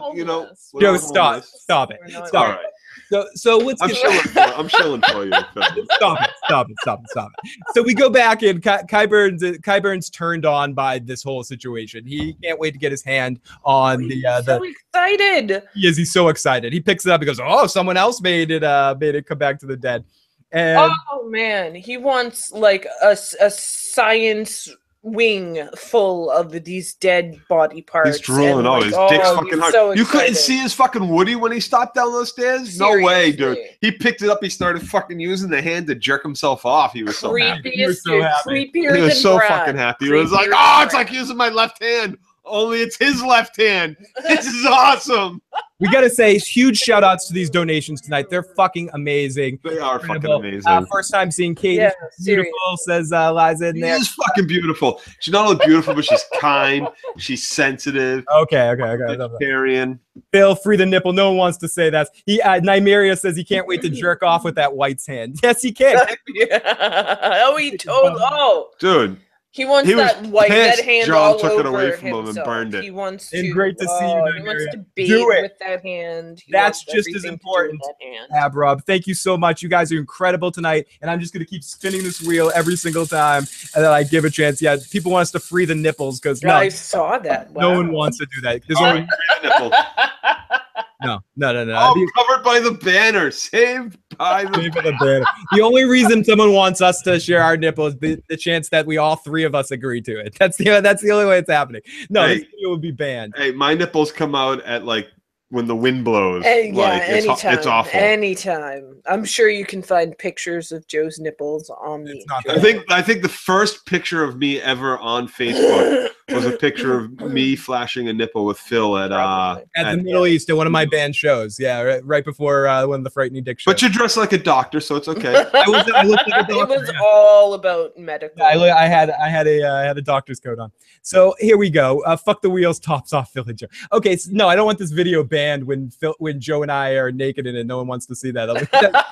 Ban this. Nobody wants to see me naked. I mean, seeing my titties is one thing, but seeing the rolls and rolls that try to cover my penis, something else entirely. Let's continue with here. So Qyburn's turn. Speaking of things that turn Qyburn on, Qyburn's turned on by the hand. All of it. Cersei shits her pants, and Qyburn grabs. No, she doesn't. None of them. Qyburn puts the hand in the pocket, gives it to John, who gives it to Davos, who puts some fire on it and says, "I'm no big city lawyer, but you can burn." No, he didn't say that. And or you can kill them with dragon glass. And Cersei's like, "Okay, it can be killed." So John, it was a neat demonstration. It was. They went through the steps. It was a Mr. Wizard's World kind of thing. So John kills it. He says, "We need to stop this shit." And they get Cersei's attention. And what the fuck? Kind of. Wait 1 second, Joe. I was joking. What? 1 second, Joe. 1 second. So then we get Jaime chimes in and she saw them all, and then Jaime's like, "Holy shit, how many of there are there?" And John's like, "A couple 100,000," and he's like, "Yeah, whatever." Euron says, "I'm getting the hell out of here. Can these guys swim? No, then." Peace, I'm getting the fuck out of there. And he runs out of there. I know it was a plan, but in the moment, this is a very funny moment. It is. It's, Okay. Very pirate moment. Very What if, let me ask you a question. What if? So there are some very good people and there are some very bad people up on this stage in this Coliseum at the moment, right? Mm-hmm. And we've been talking for a few episodes now out of the hand of the Queen. Let's not kill thousands and thousands of fucking poor people. The civilians, The civilians. because if you're going to be that type of queen that loves the people, that wants the people to love her, that wants to affect true change, you cannot kill thousands and thousands of people. No. So you want to break the wheel. You don't want to kill thousands of people. What I don't understand is what happens if when Dany flies down to this meeting, she doesn't land her dragon, but she sets the whole goddamn fucking lot of them, every single motherfucker sitting under a goddamn fucking tarp on fire. Including Jon, fucking Tyrion, including Jon, including all these motherfuckers sitting there right now. You know what? You are the fucking wheel. Yeah, I don't think she's that. I don't think she's that type of person. We got to get to this. Lyanna. Okay, then why not just burn the center one that you're pretty sure the fucking cunt is sitting at? Because you want to get as many forces as you can to fight the dead. That's the whole point of right. You burn Cersei alive. Okay. You burn Jaime. You burn the middle fucking tarp. You do one fucking circle around the Colosseum. Woo! See the bitch. Burn the bitch. Game over. What? Okay, game over. What, Lannister fucking guards? What? You're right, Joe. So what? I want to get to the chat for a second. Leanna Finn did a $130 super chat donation. I have to bend the knee, so I'm gonna bend the fucking. What the fuck? Leanna, I was kidding. Fucking A. Thank you so much for that super donation and winning again and fucking topping the top. So 130, amazing super chat donation. You were incredible. But why not? Why not? What happens? What happens, Phil? What happens if she burns Cersei, Jaime, Euron alive with her fucking dragon, who she can just go Dracarys, and it's precise enough to kill just one fucking stupid fucking slave owner, salesman. It's precise enough to fucking do that. She's trying to work in a more diplomatic Captain Picard. Why? There's no reason for it at this moment in time. Because I thought that from the beginning, but this is what she's deciding to do. This is the best moment for it. Even aside from the beginning, which I'm with you, Phil. I'm with you. Right from the beginning when she landed on Dragonstone. Attack! No, but aside from that, this is the most perfect moment for that. Why not? She has a perfect aerial view. She could make the dragon fucking spew fire wherever she fucking wants, apparently. Right there. Boom. Right at the middle. Burn that one fucking tent. Blast. Boom. Euron dead. Cersei dead. Jaime dead. Fucking Pycelle's replacement dead. Mountain dead. All of them dead right then and there. Are the Lannister guards surrounding them going to attack? Wait, my boss is dead. If I throw a spear right now, pretty sure I'm going to fucking die. There's a lot of Dothraki here too. Who's going to stop them? What? The people in the fucking in the city, the million people are going to be pissed that the bitch who fucking blew up the Citadel and fucking did all that destruction are going to be pissed at Dany for killing the bitch right then and there. What? The armies and the people. The sparrows. The Citadel. Up. What's that? The propaganda amongst the people is the sparrows. That blew it up. Okay, as far as we know, but still, that's just like this is her perfect opportunity to do it. This is her perfect opportunity to do it. And why didn't anybody fucking advise her to do it? Listen, Dany, when you take one pass, see if she's sitting there. If she's already shown up and she's sitting in that middle shit like we got planned, like just do it. Why not? They allowed her. Nobody shot ballistas as her fucking dragons when her dragons flew up. What?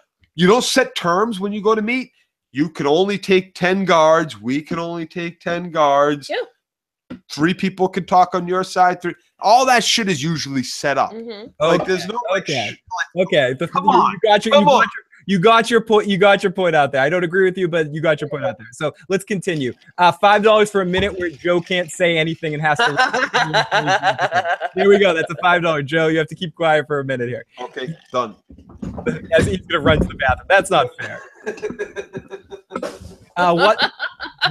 What's Atchman says people is on Joe's dick tonight. Joe's always right. And see, in some cases, Katie, it's better to agree with him than engage him. Like, agree with him in that situation, but no, there's no point. I mean, I just think in that situation, if you do something like that, you're no better than the phrase. Absolutely. You agreed to meet. You can't just do that. And that's your plan. If you wanted to do that, it was at the beginning of the season when you attacked. Yes, absolutely. But if that's who you were going to be, it's too late now, and this is all about honor and your word. Joe is totally right. Joe's totally right. He's yelling from the other room. So, anyways, so Cersei says, "King of the North, you need if I'll do what you guys are suggesting if you don't choose any side in the fight."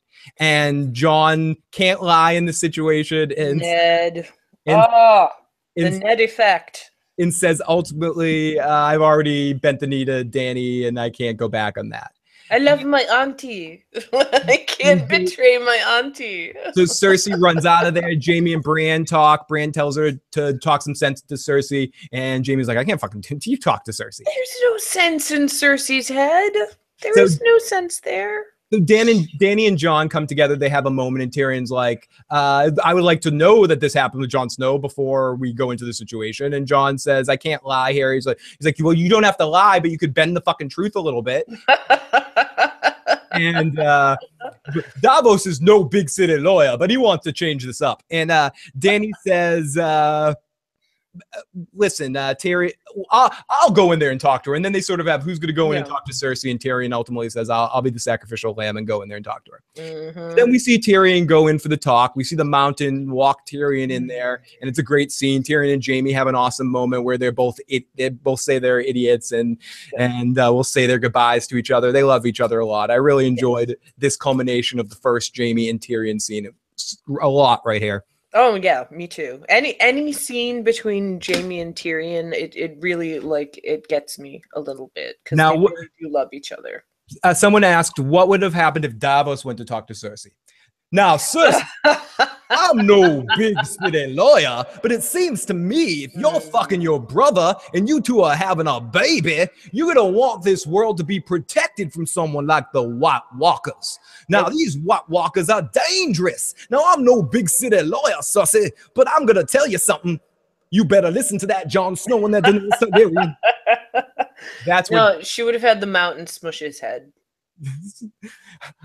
I'm no big city lawyer, but I don't know how. I think this hurts. I say, this hurts.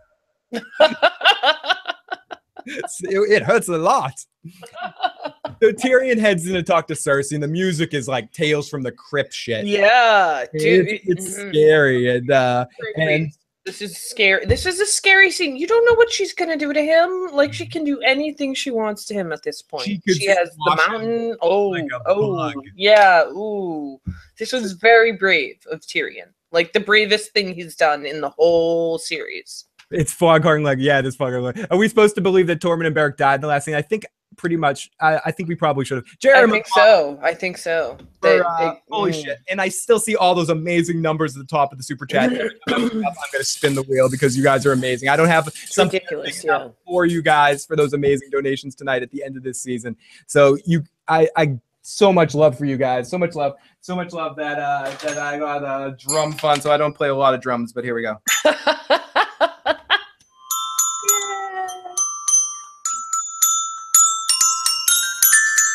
No, that's probably too loud and obnoxious. I was loving it. I was grooving. Thank you. I'll play a little bit more. It's hard doing this show at night sometimes because I can't play the loud drums. Yeah. So I'm forced to play these quiet little silly instruments. Yes. I thought I was saying the wrong word there too. Instruments? Instruments. So Dany calls Dany a fucking whore, and it's this Tyrion Cersei thing. You can tell the two of these guys get along really well, and seeing Tyrion and Cersei acting together in the scene brings back all that memories from seasons past. It's not one of those things where you have to mention shit that happened in another season. It's just having the two of them interacting again, having Cersei and Tyrion interact again, just brings back the feeling of all those moments. Bullshit. Has it been a minute? Between them. Bullshit. Shouldn't have even happened. The whole reason why Daddy didn't kill those motherfuckers right then and there was so they could. I need to go talk to my sister alone. The one she hates the most, can convince her to do the right thing. Bullshit. Fuck that. Cut that little fucking imp's head off. We're gonna get to that in a second, Joe, because that's a good point I do want to get to here, but within your rage there. So we the Sard guy, oh you poor little guy, sad papa was mean to you. J.R. McLaughlin, spin. JR, send me an email at igotissuesman@gmail.com. You get to nominate something to be put on the wheel. So let me know. Nightmare, I have to admit something. I had a crush on the actor who played Littlefinger. I hated that he died there, even though that was unnecessary. Definitely, if you haven't already, Nightmare, watch The Wire. So I killed the father because he wanted to kill me for a crime. Blah blah blah blah blah. They go back and forth. They share what I thought was a really amazing scene. Oh, it was bullshit though. It was whatever. Bullshit. It was bullshit, Joe. It's nothing that Jamie hasn't said to her. Okay, whatever. I enjoyed the scene and I thought it was really well done. And I muted Joe for a second here. I'll unmute him in a second. So I really liked it. Joe did not like the scene. Joe, tell me what. Unmute me. I figured this shit out, man. I can unmute myself.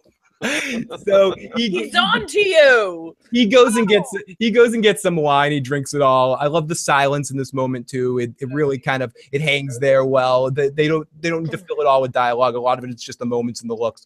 And I love it all. He pours the wine, offers her the wine. She looks with so much disgust, and he feels sorry for the loss of their children. I actually got emotional in this moment when they started talking about the death of the kids, and I cared about the kids. Cersei's like, "Fuck you, I don't give a shit," and she pets her belly, which makes it sort of obvious, and that she's pregnant. And Tyrion goes, "Oh, you're pregnant." So I want to get now. She makes it obvious. Thank you, Phil. And she looks all like, "How did he figure it out?" He does make it obvious. So I do want to get to. There was one point in this situation where Tyrion says to her, "If you really hate me for all I did here, just strike me down now. If you hate me, strike me down with all of your hate." Right? Why didn't someone else? Okay. Why didn't wait 1 second. My question to you guys: why didn't Cersei kill Tyrion in that moment? Because if she does, don't say it's just because it's bullshit, Joe. Why? No. If she does, okay, really, honestly, this is it. If she does strike him down now, Dany unleashes the full wrath of everything she's got outside the walls and the dragons upon King's Landing and her men. Yep. No doubt whatsoever that happens. That happens immediately. Yep. So that's why she doesn't. But honestly, on top of that, of why obviously she wouldn't, she would have. I just don't think she sees him as any threat to her whatsoever. Everybody called this bitch's bluff this fucking episode. Fuck that fucking spineless cunt. She doesn't see him as any threat. She, like Littlefinger, believes she is the smartest person in every room. No, she knows she's not the smartest person in the room. Tyrion is Cersei's baby. In my opinion. Sorry. In my opinion. David says, hey, Phil, Katie, Joe, did you catch the words Tyrion tells Cersei when she pushes him away? It's the exact same words Jamie tells her when she pushes him away. I was supposed to say it. Wait, say it again. What? Yep. What? Jamie and Tyrion, or she says Jamie and Tyrion both basically say the same words to her in that moment. Yeah, kill me. Have him, if you're going to kill me, fucking... Right, everybody calls the bitch's bluff. Yep. No, I agree. I agree with most of what you're saying in there, Joe. I expected her to, at least in that moment, kill Tyrion, but she can't. You're right, because of Daenerys out there. But if that's because I don't even think she cares about that. And well, does he say it first or does he say it after? Where this have him kill me or not kill me? Does she say, I'm her hand because I'm the one that tempers her down? From not burning everybody alive? Leanna says Katie's right again. I don't know about what, but we love that. You know what? Who said that? Leanna? Yeah. Okay, stop stroking her ego, but you're probably right. Because one person. I know. Says, no, because I say it all the time too. She's always right. Right. Every time we argue, man, she's right. Let me tell you. Ronnie, I think that he's going to Winterfell. Why not also adds to that, Joe? I'm going to give another spin to Leanna because she's fucking amazing. Leanna, you were amazing first. Oh, you know what? This is for Leanna. Because I know there was a $5 $5 this is for the $5 and the $10 that came after all those fucking $100 people and 130s and 120s and I'm 27s. I'm still paying them off. Be careful, Joe. Be careful. Cheers. So then John and Danny talk about not being happy for his honesty, but she respects him for her. They just hover around getting ready for boat sex. And she speaks some Valyrian and talks about how the dragons, this was the end of her people. And he says, your people aren't over yet. She says she can't be pregnant. He says, how do you know that? She said, because a witch told me. He says, do you think that the witch might be lying? Yeah, not the most reliable fucking words there. Yeah, the witch that was on a John's magical nips were vengeance so kick fucking hard for her in this scene. Oh, yes. yeah. John was very excited. So then Cersei comes out. Ian Qyburn. And she says, I agree that I will march my armies down with you. So then we go to a crow. Then we finally leave this area and we go to this poor crow. We go to a crow flying in the winter towards Winterfell. And Littlefinger talk about Jon and Sansa giving here's just Littlefinger's last monologue. They give him one last monologue. Yep. Why not now? $10 super chat donation. You're fucking amazing. Why not now? You should have said something. You have something to say. Say it. You get it highlights what you want to say when you're just showing us some love, Joe. That's enough. Love is good. Littlefinger and say something. Littlefinger and Sansa have a discussion. Littlefinger has a curtain call, and it's just one last good Littlefinger monologue. It was good, yes. I never believed it for a second, but it was good to give him one last sort of Littlefinger moment. Excuse me. Yes. It was good. It was very good. It was the last gasp of the Littlefinger fingering. yeah, it was the last finger. It was the last finger. So then I liked it a lot. So then we get the Dothraki. We get all the winter. The last fingering. The dude was from the fingers. He was a little guy. He had it chopped from from fucking testicles to fucking like almost up to his neck. He's got a scar. That he survived this far was pretty good. A miracle, a fucking miracle. So we get We're almost through there. We'll get there. The Dothraki are heading to Winterfell. We get a lot of talk about. This is the scene where they just ultimately set up both sex. Dude, the Dothraki are not prepared. Are you kidding me? They are still dressed in fucking nothing. It started snowing. It started snowing tonight. Joe, let's get into that next season when we see what they look like when they're in the snow. So we get to Winterfell. I was also wondering, have the Dothraki ever participated in a siege before? Like they overrun tent villages, and have they ever been part of a siege? No, they stay away from the huge cities with walls. So this is a whole different. That's what Ned was talking about. Like, if you worry about the Dothraki, you just never leave your walls. Yes. Battlefield. So the Dothraki head to Winterfell, they just talk about how all the soldiers are going to get to Winterfell, and how Dany's going to get there. If she flies there, she could easily be knocked off. She can't go the King's Road. So her and Jon are going to sail there together on a boat and have sex. So then Theon asks to talk to Jon. He basically says, Jon, did you ever know that you're my hero? You're everything that I've loved. Do you think Daddy loved us both? I liked this. I like this scene a lot. Oh my God! Stab this motherfucker in the throat, Jon. There's no reason for this scene.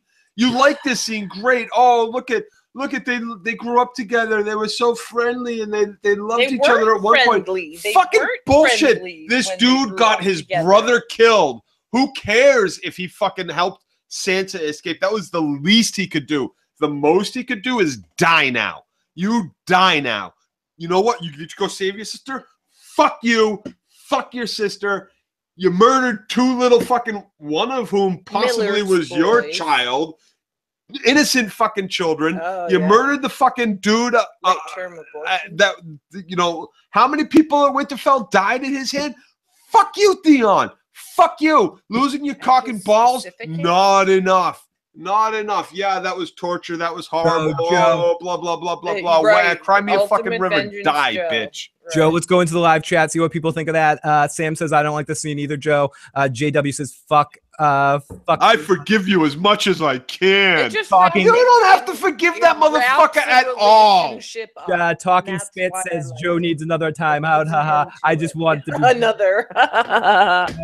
Don't worry, it's the night's young. Theon was like, John, his name will be the Dothraki will slaughter the Super Wolf Pack. Hey, Katie, did someone else see the sexual tension between Qyburn and the disappearance that hand? Oh, it was heavy. We talked about that. It was heavy and dripping. Oh yeah. Reek is garbage. With it. Theon versus Urine's going to be the first bout in the game. So I can't wait.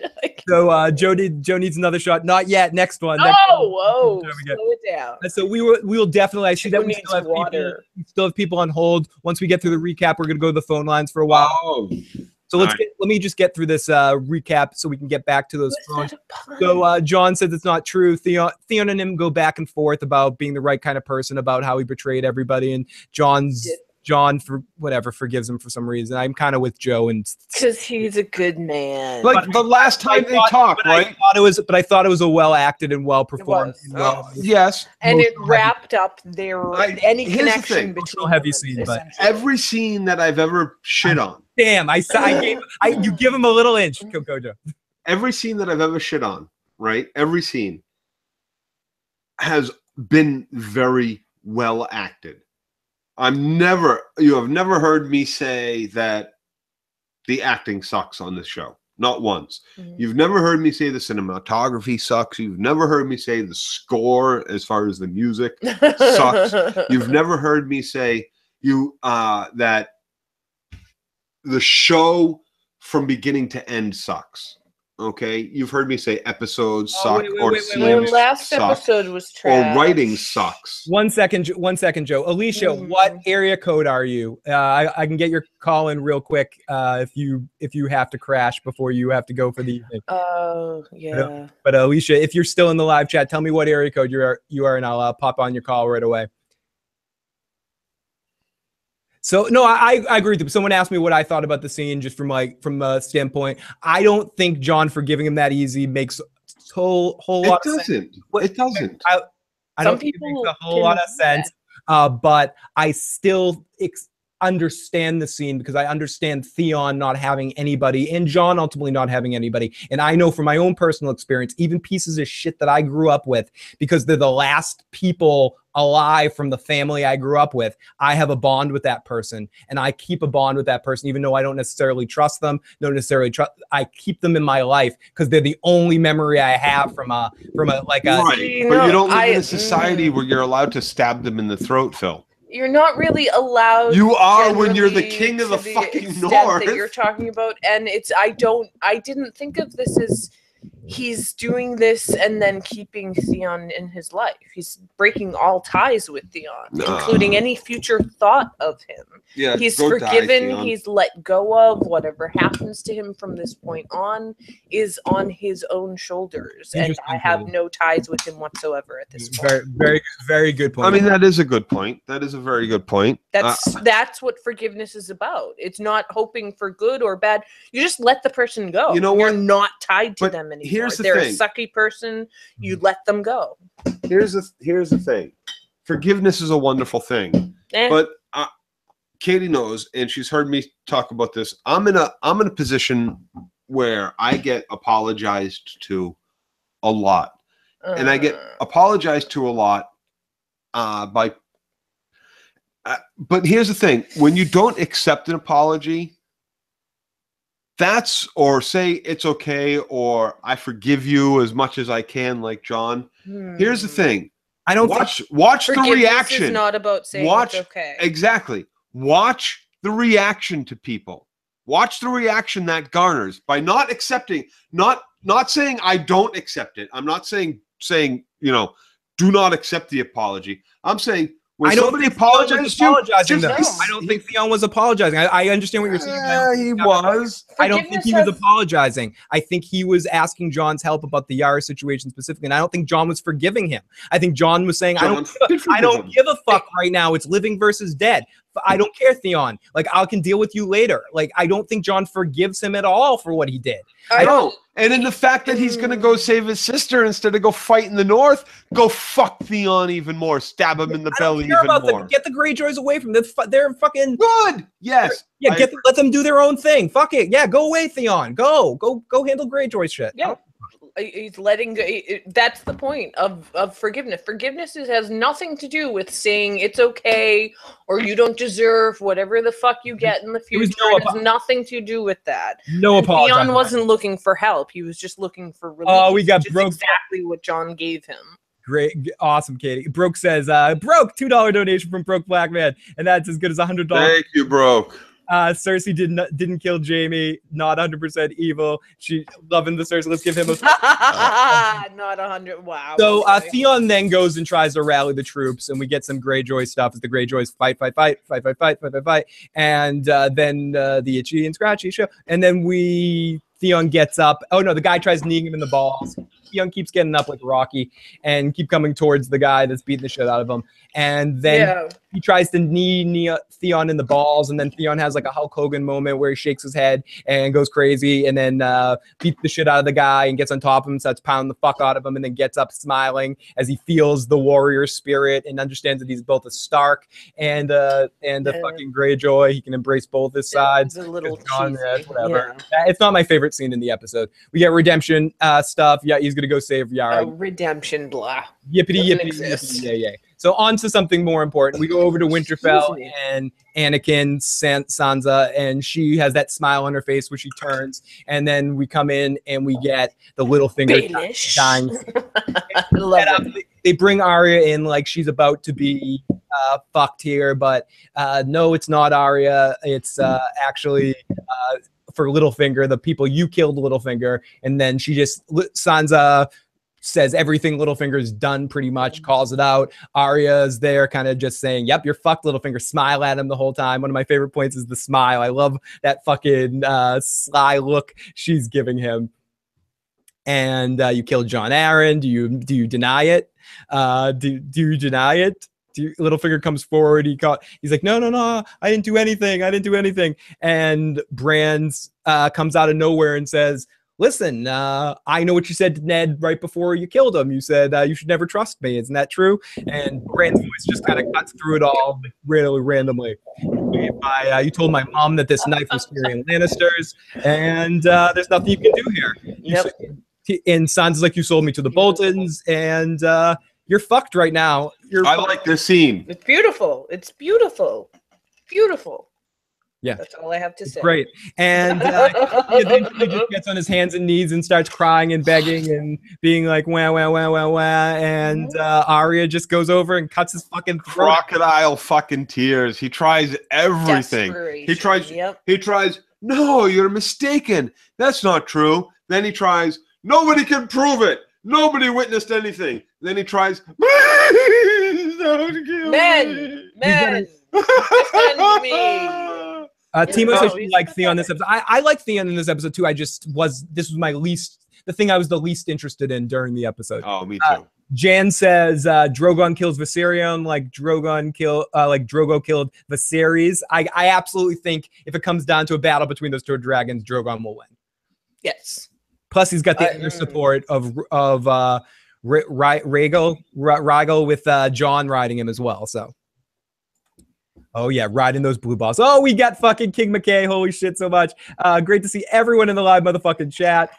Theon's balls. What is dead may never die. Chat is out of control tonight. Chat is incredible, and the super chat is amazing. There's another spin of the super chat for all those amazing. I know. How do you spin enough for that?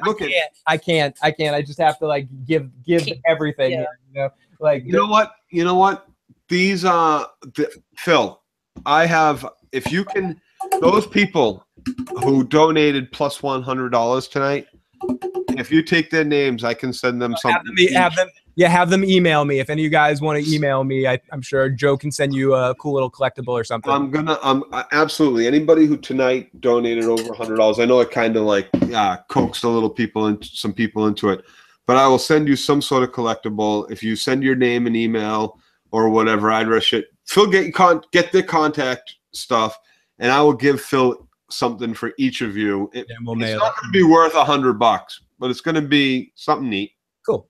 So yeah, some sort of fan thing, and it probably won't have anything to do with Game of Thrones, but it'll be something you can be like, yo, these motherfuckers sent me this shit. It's worth like 50 cents, but it means the world because I wasn't expecting it at all. Someone says Phil has to do 100 push-ups. You mean 100 ass pumps. And Kevin says, where's your Snapchat for that wheel? Oh, yeah. I've been talking to Kevin doing silly ass things on Snapchat. You can add me at Garrick Quark, or is it Quark Garrick? I forget. But you could add me on there if you want and get ridiculous. But Jamie and his crew are taking the plan to the north of Winterfell, and Cersei wants a moment. Cersei's like, listen, you're the stupidest Lannister, Jamie. Yeah, you're a traitor or you're an idiot. You're an idiot. If you're an idiot, you're a traitor. You're a traitor, you're an idiot. Get the fuck out of here. How many armies? Basically, we're not honoring this deal. What are you, stupid? I sent Euron around back to go get the Golden Company to go fuck up our enemies while they were here. So, so fucking A. Yeah, Jamie, get with me or die. And Jamie basically said, Retired, what are you looking at during this? John's ass, that was a cute bum. That's my mom. Wow. Yeah, Joe's mom is looking at looking at, it's a tiny little white Go English ma. bum. Tiny little English bum. Miria says maybe Cersei's just I smell a tiny John's English bum. Maybe she's just hormonal because she's pregnant. My mom is not pregnant, yo. What? I don't think Cersei is pregnant, by the way. I don't either. In any way, shape, or form. I mean, it is either a tumor or a hysterical pregnancy. When was the last time Jamie and her fucked? Let's do this math. Earlier this season, Joe. Yeah, but I don't think people have traveled for months long journeys. We don't know how long she's pregnant. It's Jamie. No sense of it's Jamie here, but come on, this motherfucker from the Citadel traveled all the way to fucking Winterfell with a fucking carriage. Come on, give it up. A woman, you're bitching about something from like you just have to. How long is come on? Start the show, Joe. Deal with it. So it's over. Deal with it. She ain't pregnant. They don't care about it anymore. Baby in that oven. Stop caring about that. That's just like, I mean, that's like complaining. I mean, that's just an acceptable thing on the show. I agree with you. You're 100% right. But if we complain about every moment of that, to be bitching about every little thing, they don't care about time anymore. They yada yada time. It's a thing. It's happening. We got to deal with it. Right. Yada yada time all you want, but yada yada the fucking details that go with it. That's a thing you can do. That's not like you have the ability to make sure that the shit that you're fucking yada yadaing through makes sense to the people that are seeing it. The fucking Sam traveled from the most southern point on the continent to Winterfell. Like in the last 2 weeks, and we like. Where is the Citadel? The Citadel's down here in Old Town, right up in here, right there. While Joe's doing right there. And then all the way up to fucking Winterfell, Sam gets. But she is not shown. That takes months. That takes Joe, baby gestation. Look at Sam's kid. It's just that kid's not. We don't know what kids are like. Yeah, I know. And you know, magic all you fucking want, but it's bullshit and it hurts my brain. I hear you. I'm just sick of bitching about the same stuff. It's a thing. It's like whatever. Stop bitching about the same stuff, dude. The show is better than that. Joe, that's what I'm saying. That's why it makes me want to bitch. The two shows I love the most, the two shows that started the strongest and had great fucking seasons, 4-5 seasons that, yeah, some people are like, okay, I don't like this and I don't like that, or this season sucked. I thought were great. But then in the latter seasons, they really fucking die, and it happens over and over and over again. Okay. Like you said, it happened with Lost. It happened with I can't even. Sorry. Anyways, so let's go to the chat. Joe says, Joe Beckman says, here's another $5. My name is Beckman, not Beckham. By the way, love you guys. Thank you, Beckman. You're fucking great. And we also have a $50 donation from No K. Months past. Not to mention episodes. Why don't people understand this? Joe, where did it touch you? Amen, Joe. Some people told. Give us that rant. Joe was winging it. Sing it, Joe. Go, Joe rant. Go, go, go, go, go. Amen, Joe. Awesome, Jen. We got super chat donations. Writer burnout. Look at my pants on the show. The enemy is the later seasons, but the fight we must. Joe whinging is the best part. I hear theory. That. So I mean, it goes in all directions. There's a lot of people out there that hate it when I say this shit, and I want them to at least know this, that yes, tell me that you hate it, tell me that you have to fast forward through my bullshit, and that it sucks, that you love this show so much that you don't want to hear me say it. But bullshit. The fact that I'm saying it and that I keep watching is because I love the show that much. I've read all the books. I've read the books a couple of times, and I may not remember all the fucking details from them or get them right at times, but I'm a big fucking fan of it all, and I love what D&D created for the television, and I love what they've done, and I love so much of it. And like I said earlier, you don't hear me bitching about a lot of different things and aspects of the show, but what I do bitch about, I bitch about because I care about it, because because in all my years, my 42 years of fucking being plopped in front of a TV as a child and choosing what I get to watch as an adult, I've never gotten to see things like I've seen recently in the last 10 years of, or even really 15 years of television have been fantastic. And this is the best of that. And it hurts when I feel like below par. They fall below what the bar that they set themselves. Yep. And if you're going to set that bar yourself, and not even like another show coming in and trying to beat what Game of Thrones did for so long. So it really bums me out, and I got to tell you how I feel. I can't just gush at it anymore. Very, very, very fair, Joe. So in this situation where we're Jamie and Cersei right now, and Jamie is about to get the fuck out of here. He's like, I can't deal with this anymore. And then he leaves. He ultimately walks out of here. She threatens him, but it's all a bluff. Gregor doesn't actually attack because he has a psychic connection with Cersei in this moment. And she gives a nod. I thought that was the yes, kill him nod, personally. And Jamie walks out. There's only a few more things that happen in this episode. Jamie walks out in the south, and we get a cool shot of him in the snow. I really enjoyed the shot. He finally left her. And then we see the dragon pit at night. We see darkness. Darkness has fallen across the land of and darkness falls. First album I ever bought, Phil. Oh. And then we get to what Joe was talking about with Sam arriving at Winterfell and filling in some and Sam walks into Winterfell and has what I thought was a pretty good scene with Bran. Where they both talk. It was my favorite Bran fan in a while. It was one of the least creepy Bran moments of all. I like when he says something to him about how do you know that John's coming back, and he's like, did you see it? Are you psychic? And Bran just like picks up the Raven scroll and just shows it to him. He's like, okay. Yep. That's actually, I think, maybe my favorite piece it of was cute. It's that classic. No. I'm not looking psychic? At the future. I have a fucking scroll here, dude. It was pretty classic. Still get crows here. You know? Yeah. I haven't seen everything. And remember everything. Thank you, Tom himself, for spreading the word in the live chat. So Bran tells Sam that my fake baby. John needs to know some stuff that is really his. And Bran doesn't even hide it. He just straight up says it. John needs to know that his father's Rhaegar and his mother's Lyanna. Ned's not his father. Towering Dorne. Blah blah blah. But agree with the caller earlier. This was a very strange cut, and it was something that we haven't really seen out of. We haven't got to that point yet. But Sam says, "Wait, I remember something that Gilly said that it was actually an annulment in a marriage, so John isn't a bastard." And wait, that means John's the true heir to the throne. Yeah, dude, can't you see that?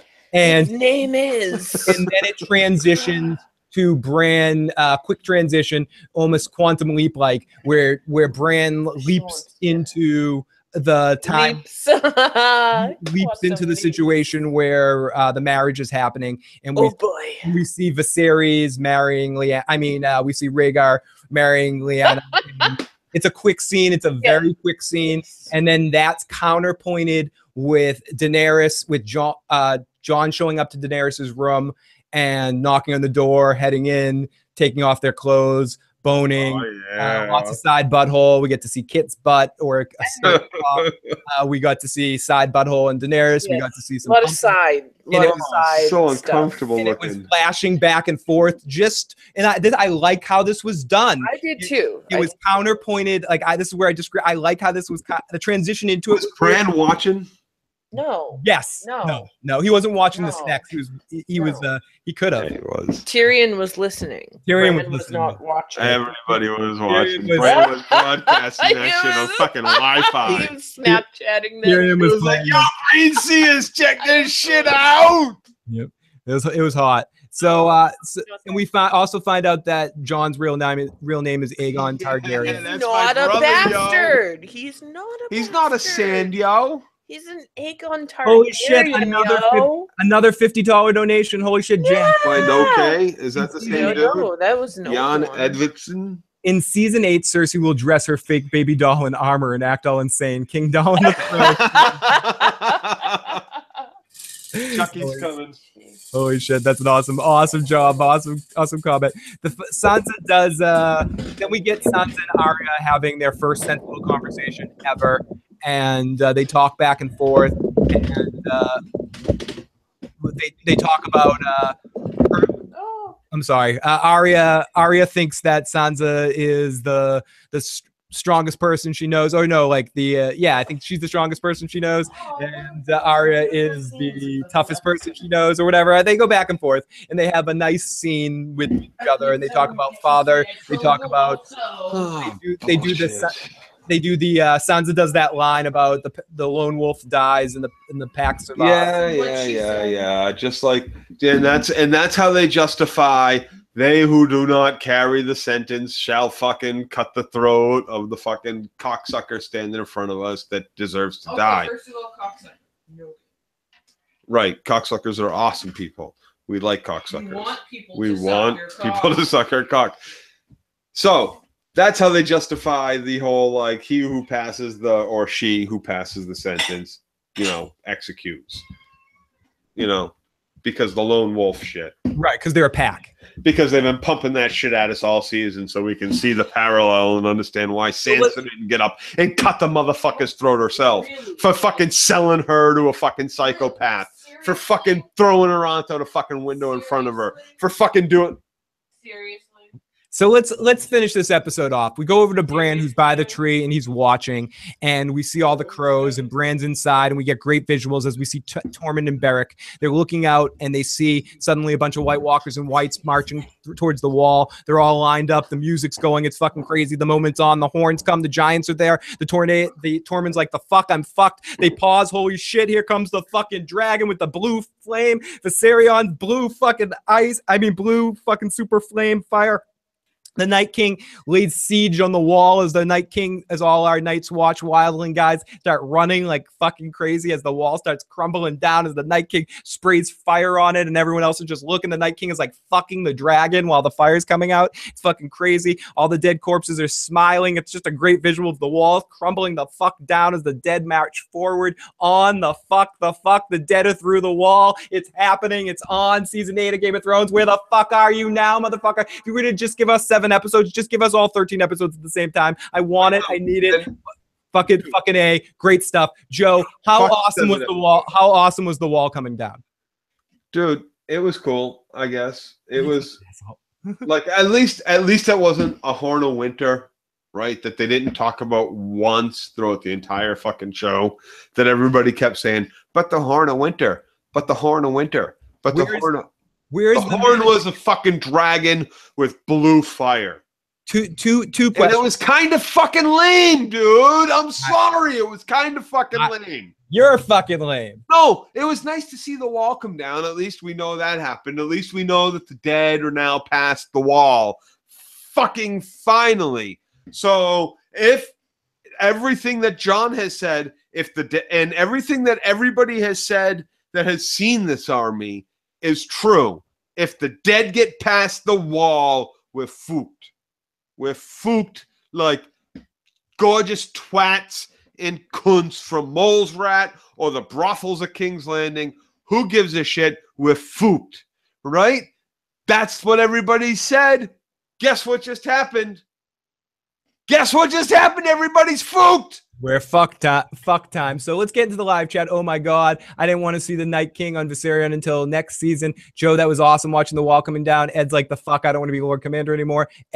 N-Dub says the music was lame, all this horn talk, and we get horny Jorah Tyrion instead. Thank you, Joe says Enchantment of Eternity. Winter's here, bitches. Retired Nerd says, I like the way you said it, Joe. This is worse than The Walking Dead Season 6. Do you think that Dany will actually give up her claim to the throne? Bobby had that atomic war finally, but the Night King needed a dragon to breach the wall. Joe is on fire tonight. So does the Night King's fly on Winterfell, or does he do laps for his army? Hey, Enchantment of does Joe's right, folks. Wow, that's blasphemy, Mark. I guess there's the last hearth. Tequila Joe. Damn, Joe, drink some water, says Nymeria. I can't even. Retired nurse, don't think the White Walkers. It seems to be nice and split hair. I mean, I see what you're saying. That what I'm curious is, did the dragon fire counteract whatever magic was in the wall? Was the magic just all an illusion to begin with, and it was just a giant ice wall that needed to be broken down by something, or it's like a self-replicating ice wall of some sort, so they need the constant fire source to break it down, or some sort? Pretty easy, and seems like they wasted 300 years of dragons on fucking Westeros. Really? But no, they needed. Really? Doesn't that what it comes down to? Like, all they needed was one fucking dragon, and they had 300 years of dragons. You got to remember, this wall's been up for almost 10,000 fucking years. The wall's been up for almost 10,000 fucking years. Not anymore. 300 years to chase down or coax a Targaryen to get their ass up to the fucking wall and take a dragon. But no, they had to wait 300 fucking years, and all they needed was a fucking dragon to begin with. They waited 300 years to go grab it.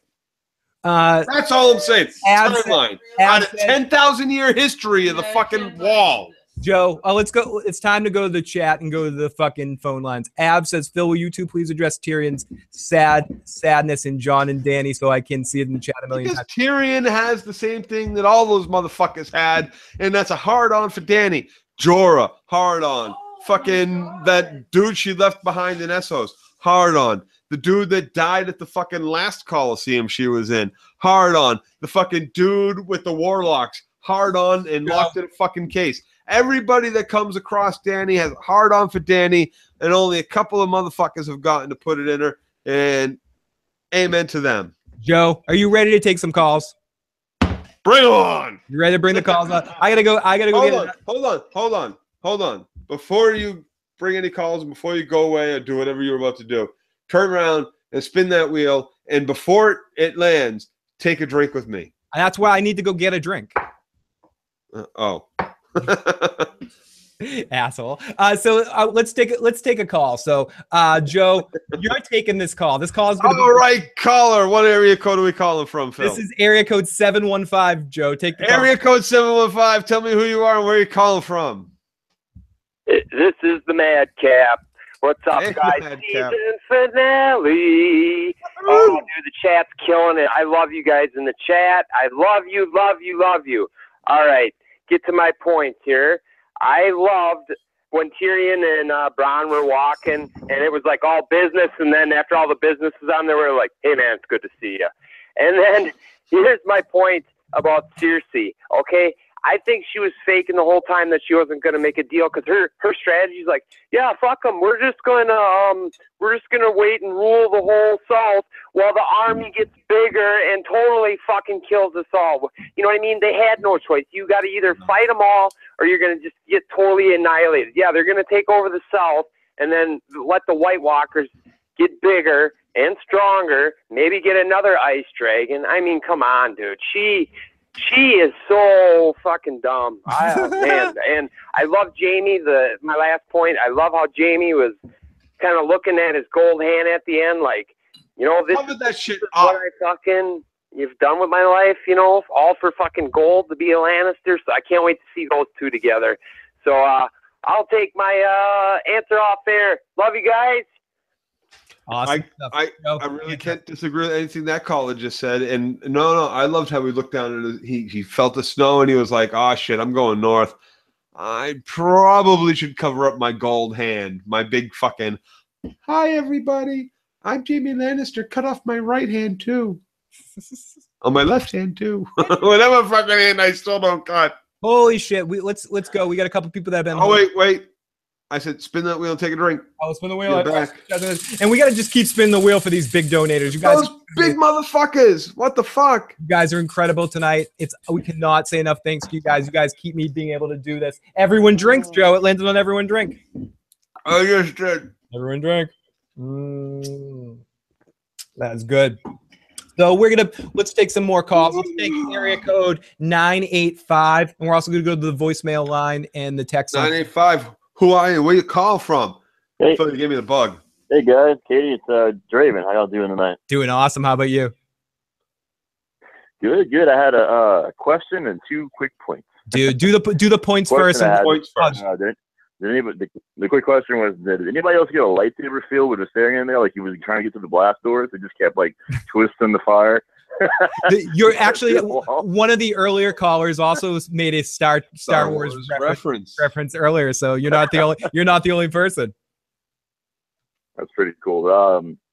Second quick point was, and not just a reference. Actually, said it felt like Star Wars. Fight with his left hand, and then takes his gold hand off and gets a dragon glass dagger. That would be. And he just starts going melee on people. Dude, that would be amazing. It's about time Jaime used that. Right. What the fuck does he still have this gold shit on? Dude, I'd be Mr. Claw with that shit. And be switching things off. Dude, it's like a beacon for come fucking rob me and take my fucking gold hand. The thing must be able to fucking pay for fucking hair. Like, if it's solid gold, it's probably not. It's lead-lined gold or some shit.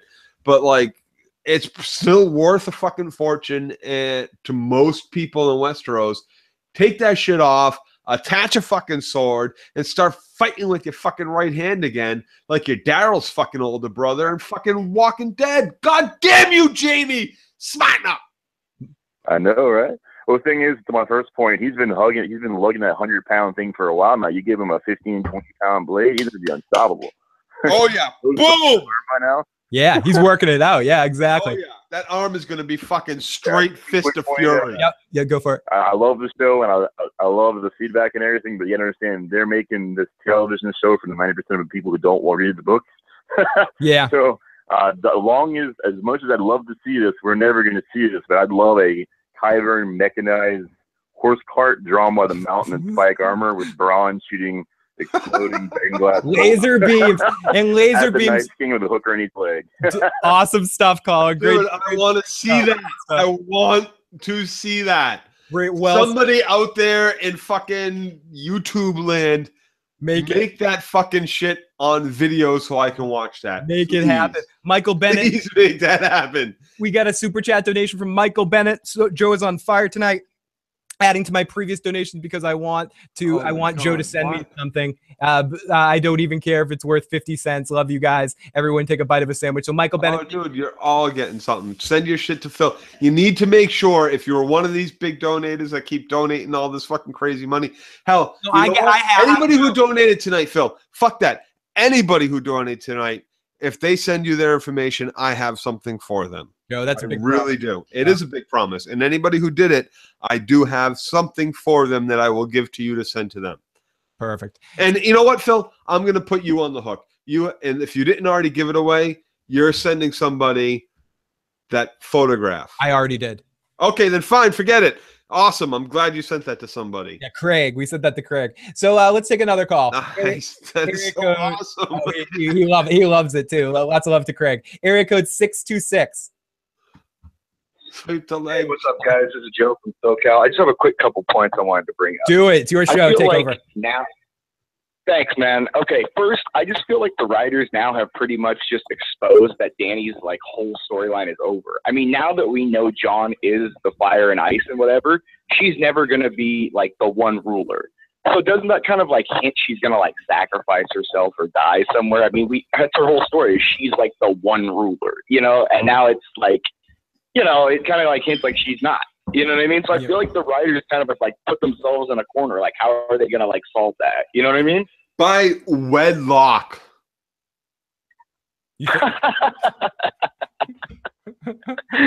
For sure, I can see that, I guess. But I mean, and that breaks the wheel because we have two big character, like her whole story, and then just okay, you're gonna have a kid, and now that's it. You know what I mean? I don't know, but whatever. And then, like, I just thought Jamie, like, I would think, wouldn't the soldiers follow him up there anyways? I mean, they're Lannister soldiers, not like to the king, right? I mean, he's the heir to the Lannister family, right? So wouldn't they follow him? Right. I don't know. No, because it's Baratheon, right? The fucking Baratheon children. Right. She was married to the Baratheon. No, because like anybody that I don't care who finds out that I'm fucking my brother. I don't care anybody finds out that my next child is no different than my last 3 fucking children, and all those fucking rumors about the bloodline not being Baratheon from the usurper who took over from the Targaryens. Like, this is all kind of big shit to most people. Like, I know it kind of sounds funny, but like, we even today in a completely different world still give all our fucking money to the 1% in more than just commerce, in more than just taxes, right? We still like, let's donate to them so they can tell us what to do and all this shit. So like, this is kind of big shit for that time, that like, if she came out and was like, I'm pregnant again, and like, Jaime Lannister is the father, and I don't care who knows, and people have seen us naked in bed together now at this point. That's huge. That means all the previous kings, not really Baratheons. That lends credence to that. That gives all the people and all the soldiers and everybody else the right to say, you know what, Queen Cersei, you aren't just a crazy fuck who blew up the Citadel. You aren't just a crazy fuck who caused all this shit in the first place. That gives them the absolute right to fucking turn on her and fucking burn down the goddamn fucking Red Keep. There's a million people in that fucking city, and if they all pick up their fucking little hoes and rakes and tools and fucking pigeon pots full of stew and hurl them at the goddamn fucking Red Keep, the thing is gonna come down like the fucking goddamn fucking man. You're on a like I don't want to take too much time. I just thought, a soldier would follow their general, not just some queen who isn't even the queen. That's all I'm saying. I think the soldiers would follow their like general. They've stay with them during a dragon and all that crap. You know what I mean? Yes. Caesar became have a good night. Awesome call, man. Awesome call. Because he was a general. Joe, let's get Jay in here for his last call of the night as we're starting to sort of head towards the finish line here on this podcast. Let's go to area code 202. Let's Jay take over here for a bit. Okay, well, first, Jamie was above general. Jamie named the Tarly dude that got burned the general. So that caller had a pretty good point. I mean, Jamie did bravely fight with his men during a dragon battle. That is the reason why they kind of should have followed him. So that caller had a point. Also, I want to defend Tyrion here. Do it. Tyrion is the hand of the queen. As hand of the queen, if he didn't automatically know that Jon Snow and Dany had gotten on that boat to bang, and he wouldn't be that good of a hand. If he couldn't figure that out, that would make him not a good hand, and it would make him not Tyrion. That's like Batman not being able to figure something out. That just doesn't happen. Right. Batman not being able to figure out. That's what I wanted to say about that. Of course, Tyrion knew that was going to happen. Tyrion's probably like going through the possibilities written in his head of like, well, that would make a really good alliance. Jon Snow, King of the North. It's reasonable, yes. He's probably going through all the scenarios, what this means for everybody, he's probably already thought that shit out like 10 steps ahead. And so I just wanted to say Tyrion isn't a pervert for discovering that information. Tyrion would have been a pervert if he tried to sneak in his head and peek inside the thing. Excuse me, Queen. One second, Jay. Joe wants to respond. Okay, you're absolutely right about everything. You're absolutely right. He should have absolutely saw that coming. He should have known that was going to happen. Hell, it was even told to us, hey, Dany's a young, hot queen. John's a young, hot king. They're going to blah, blah, blah, blah, blah. But as far as I take one exception, there are no perverts. Something's normal to everybody. Right? Come on. Hey. Yep. one person's perversion. You know, you're a is pervert another because you like person's feet. You're a love pervert because you're a fucking gay. You're a pervert because you're, pantyhose man. You're a pervert because you like fucking titty fucking. There ain't no perverts. There's just fucking verts, man. No per. Let's go. No per. I bet there are perverts too. There could be. Those Hey, let's It's get just fucking normal, man. You fuck what you fuck. Get over it. No perverts. Let's get Jay back. Look Let's- at the internet, Yeah, man. You can find seriously. anything. I got two more points. Yeah. One is episode related. One is super chat donation related. I had a suggestion for those those $100 chat people. I'm sure some of them have like the equipment necessary to do a YouTube video. Why not invite them on to we're doing what Joe is doing right now? No, they're awesome. They're always welcome to call on it if people want to do that as well, Jay. That's awesome. No. He's just trying to get rid of the fucking hand of the I king. think Jay wants to come on the on video chat, like doing one of your shows with them or whatever. If they're they- doing- have such equipment. They're interested in doing that. They're welcome to message me about that. We can see if we can figure that out. I'm totally open. Okay, and my other Nudge, wink, wink. isn't thought of as badly as your sink. The only time it's thought of badly is when it's done by a twin brother and twin sister. Other than that, it's kind of okay everywhere else. I mean, It Joanna depends, Lannister even in- married Tywin Lannister, who was her first cousin or whatever. They were both Lannisters before they got married. The Targaryens married, historically, married brothers and sisters. Yeah, Well, I gotta regionally, say it it's depends. less It depends creepy on because region. they're I twins. think it depends on region. Yeah. It's less creepy because they're twins, right? If it's more creepy if like they're No, he said it's more creepy because they're twins. right. Yeah, I'm saying it's less creepy because they're twins. They're twins. Like they shared a womb, they shared a crib, they shared. Okay, Cersei. They shared one tit on the other tit. Okay. Like Whoa, they shared that so has much. Nothing to They do shared with sex. so Wow. Okay. so much that it's creepier if one brother or sister is like no. 3 or 4. So let's take another call. Area code 42. No. Area code 424. No, let me finish my thought. I was. You finished your thought. as Yo, you far were as I finished. could tell. I just Yeah, said you were fucking finished. Area code 424. Are you on? You had a bad connection. 424. Oh, Dirty Issues donated $50. Don't leave them out. Lots of love to Taka. Let me give Taka a spin. Let's go to some of our text. Let's play. Let's go to a voicemail. Let's see what we got from. Let's play this one right here. Fucking Joe. Fucking love you, man. Hey, like that. My boy Theon Stark.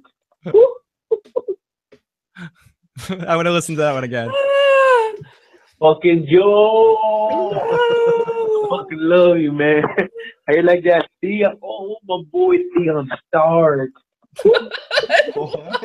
One more time, because that's amazing. Fucking Joe. I fucking love you, man. How you like that? Theon? Oh, my boy Theon Stark. That fucking Joe. I'm gonna have to cut that part up and use that over and over again. I love it. Well, what does he say about something about Theon Stark? I think. How you like my boy, yo Theon Stark? Something like that. That's what it sounded like. Yeah. That's area code 602. Awesome call, dude. I love it. Fucking Joe. Hold on. I got something for him. Oh, fucking Joe. Cheers. This is 1800 Cuervo for you, my man. Fucking Joe. No more. Oh. Okay. Are we out of lime? Fucking Joe. Joe. Fucking Joes. Not Jews. I love that. Here we go. I was trying to do the chicken. Hey, Game of Thrones fans, it's Cat Saturn. Just calling to ask the question if anyone saw or noticed if Beric and Tormund got away. What's their fate? I've been wondering that. It's a cliffhanger. We saw the undead refugees entering Westeros. So, look at that all. Did we saw refugees entering Westeros? Where all the wildlings were running towards Westeros. Do we think Beric... They were in Westeros already. Do we think Beric and Tormund made it out alive? I think anything's possible. The Hound is still around, so sure, why not? But I don't see how. We didn't see them die. They were TV trope. We didn't see the motherfuckers die. And so yeah, they're dumpstered like Barrett, but like Glenn. Barrett's is alive. Bloody Talker. Let's listen to what the Bloody Talker left a message here. Hey, what's up, Phil? This is the Bloody Talker. What a great episode, man. I mean, how can you go wrong? What's better in life than a little aunt-nephew side butthole action? Yeah. I mean, they were about the same age. It's kind of funny how George R.R. Martin was like, all right, Lucas, you have a brother kissing his sister before he finds out. I'm going to take it up to the number 12 on the scale. You got to. 11, right? Dude, fuck 11. We go to 12. But I do like how Isn't that about how old Daenerys is supposed to be now? Oh, dude, they're kids. They're kids. What do they know? Joe. You know? Oh. Fucking Joe. Fucking Joe. Fucking Joe. Hey, what's up, Phil? This is Bloody Talk. Make everything. George R.R. Martin. I'm going to scale there.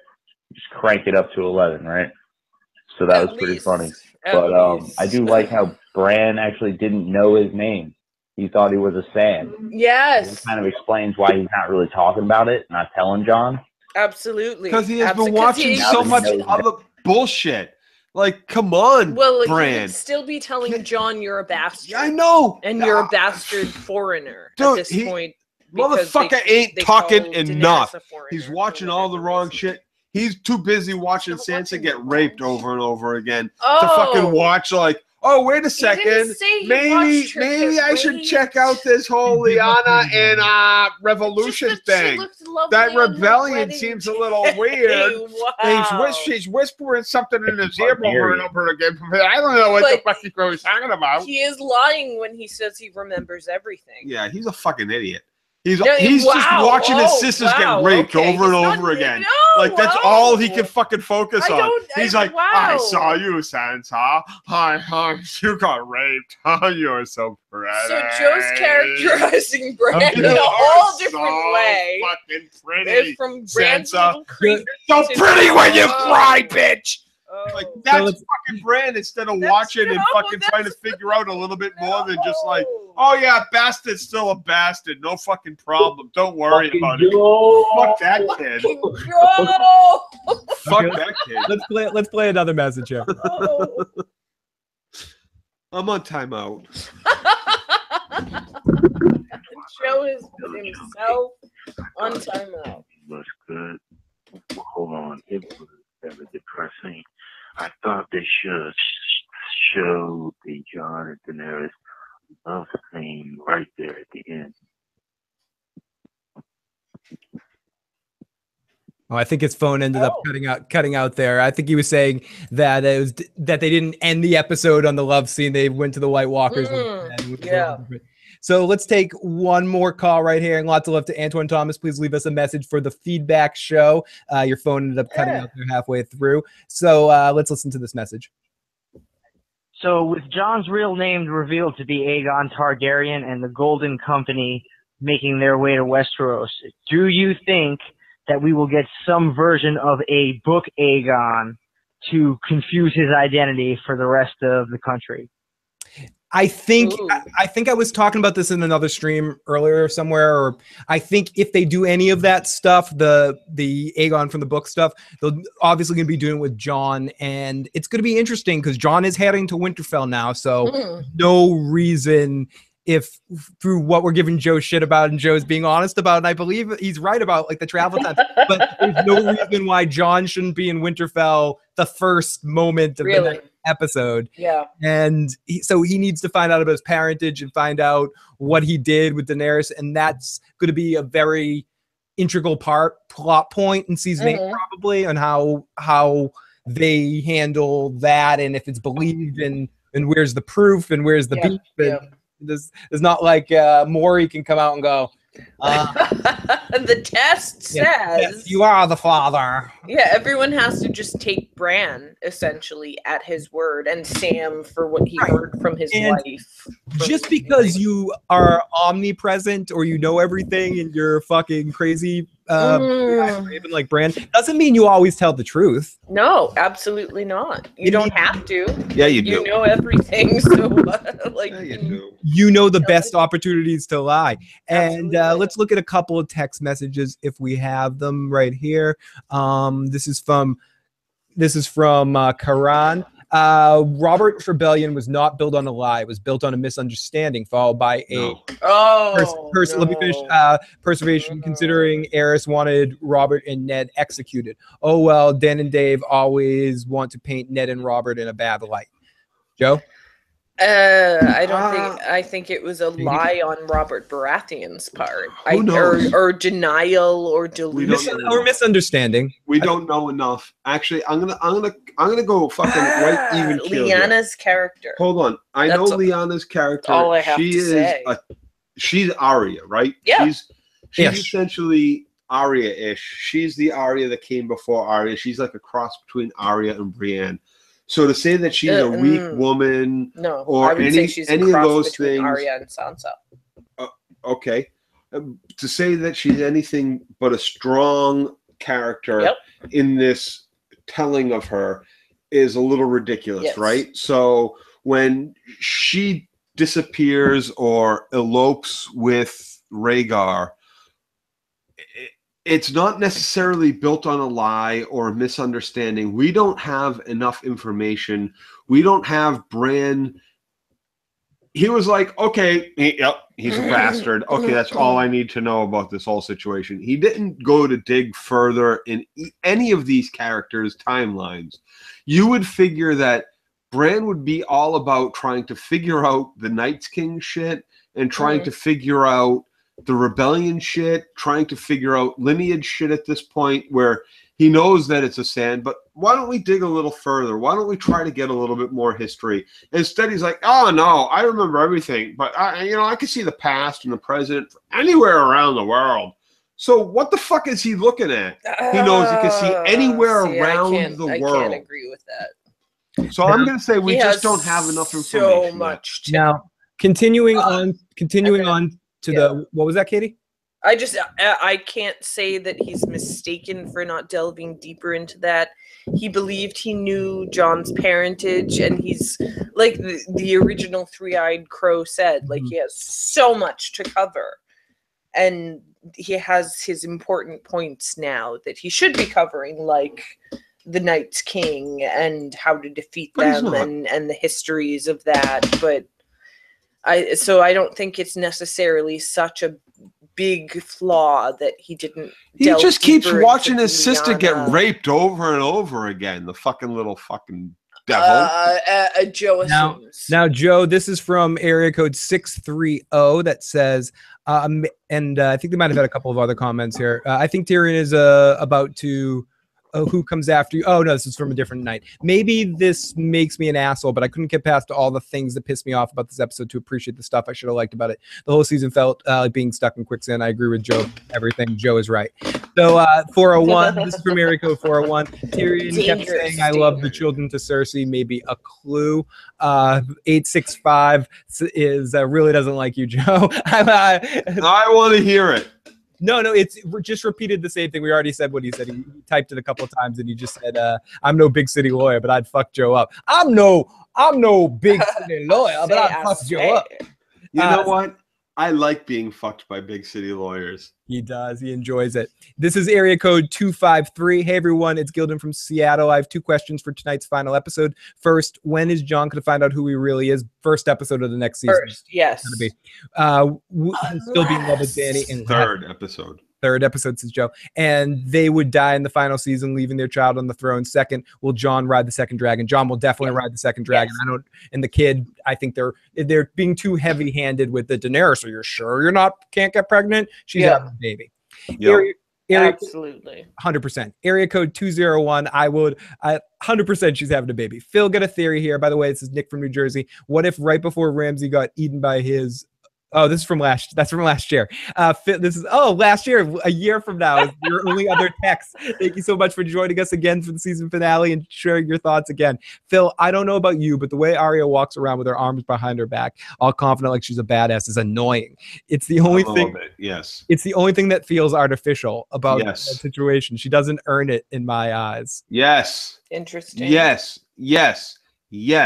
And I haven't said this, and because something has been annoying me about this little bitch for a while now. Arya? Wow. Yes. Aside from the I love her so much. And aside from the I love her so much, all the way up until, and I just couldn't put my finger on it, that I didn't know exactly what it was, but I think this text sums it up. Her walking around with her hands behind her back, like she's above it. Her nose is kind of stuck up in the air, and all the while railing against the fucking, you always wanted to be Lady Sansa. Well, fuck that. You were so right, and that's what it was. I want to say that we saw Jaqen H'ghar walk around all the time. Yes. It's the posture that she adopted. Yeah. And even way back to Syrio Forel. When he walked around, he had perfect posture, and I mean, she did pull off that whole Freycon and kill the whole fucking bunch of them. So maybe she does deserve the hands behind the back, but it still seems very. What do you mean deserve? Deserves it. Syrio Forel, master. Jaqen fucking master. Fucking masters. And also, I would like to add that Jadzia Dax from Deep Space Nine walked around. Did that. And Master. She earned it for 8 lifetimes, but that is my Deep Space Nine reference of the night. So that way was the second show, so I get the horn. Every time I meet Deep Space Nine, I get. What kind of horn is No, that? no, that's a good point. Like I really like that point. I feel like, but she did pull off that whole fucking. She killed all the fucking Freys twins, and that's a pretty big thing. And she did it by acting. Like Papa Frey there, old man Frey, Grandpa Frey. So maybe she does deserve it, but it does feel artificial. It does feel artificial. Like first and foremost, in any she's practice, emulating her sensei. You learn posture, poise, and posture. That's and that you can't hands practice. behind your back ain't good posture. What? So the student becomes the master, says the live chat. Arya deserves better writing in the live chat. Yes. Felicia says no clear ball. Yes, I'm so depressed with how they worked her character. Syrio Forel. Now Joe doesn't like Arya posture. Shut the fuck up. Seriously. Maybe because she's bringing in the Golden Company. I'm just agreeing with the caller. I'm just agreeing with the caller. That's all I'm doing. Oh. Joe, I love you agreeing with the caller. That's very good. So speaking of another caller that you always agree with, let Jay have his last call. Yay. Last call of the season. Last call of this season for Jay. So get on in there, Jay. Thank you so much for being an awesome caller. Get in there, Jay. Yeah, you're welcome. Well, first off, Arya can pretty much do whatever she wants. You know what I thought when Arya walked into the room and we didn't know that Sansa was going to. We know. Baelish. You know, the first thing that came to my mind was that if they literally try to put Arya on trial here for anything, everyone in that room is dead. Well, Arya is walking out of the Stark room with every. You know when she says, "Do you really want to do this?" Is in that room. Everyone in there is going to be dead. Yes. Arya will kill them all. Like, I had no doubt that Arya would walk out of that room alive, even if Sansa had said, sick all the guards on her. Absolutely. And, like, the veil and all the other people in the entire room tried to come at her at once, I still think Arya walked out of that room killing everyone. Yep. Yeah. So Arya walking around with her hands behind her back is just because she can. It's okay. She's Batman in this universe, and Batman can do whatever the fuck he wants. I'm guessing you're a big fan of Batman. And not a bad thing. Batman's awesome. There was another thing I was gonna say. Jay, hold on 1 second. Oh, One second. No. Okay. Oh no. Jay, Oh no. just Oh no. just Jay. Yeah, this could never go well. Okay, no, this is gonna go well. Jay, you know what? Kill Katie, Joe. I know. I killed her many times, especially today, even too.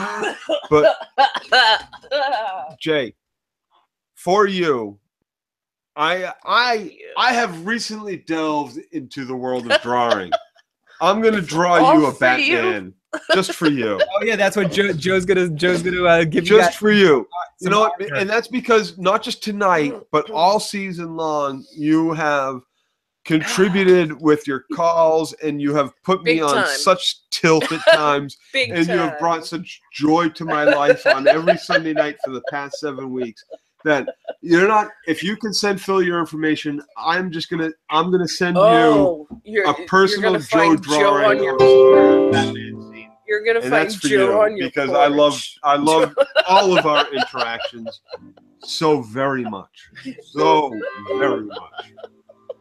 Continue, please continue. I love the music. Aww. That's so touching. Sorry, Jay. Did you remember what your last point was? Are you too choked up? My home address or my email address or both. I can send it. I can send that to him. Yeah, send it to him. Whatever and he'll tell you what he needs. Email me at the private email. We'll get you hooked up. Get you hooked up. Oh, the other point I wanted to make was about Jamie. And it was a point that Joe touched on and a point that the other caller touched on when he said the end result of everything that happened was they got Jamie. Remember, Jamie is still a good enough swordsman with his left hand to beat Dothraki in single combat. He did beat like 2 or 3 of those Dothraki when he was like in that battle. And another point that I wanted to bring up is that he did use his hand in battle when he and the Bronn went to Dorne and they battled those guards. Jamie used his hand to block. Yeah. So Jamie has used his hand in battle in ways. Yes. And like you can hit people with it. So that's another way he can. So there are ways he can use his golden hand in battle. Oh, absolutely. And the fact that Jamie has a hello? Hi, you're still there. Yeah, Jamie has a Valyrian steel blade, which is like if you're going to count who's going to be alive with the Battle of the White Walkers, count the Valyrian steel weapons and who has them. Yeah. Yes. Yeah, seriously. Arya has one, Jamie has one, Jon has one. Brienne. Probably give one to, I'm thinking, Jorah or Bronn because those are the best 2 swordsmen, or maybe the Hound. So, like, you can literally count the number of people that are going to be alive by the final battle by whoever has steel weapon. All right, time out. I want to talk about. That is such an amazing point. Very good call. Such an amazing point.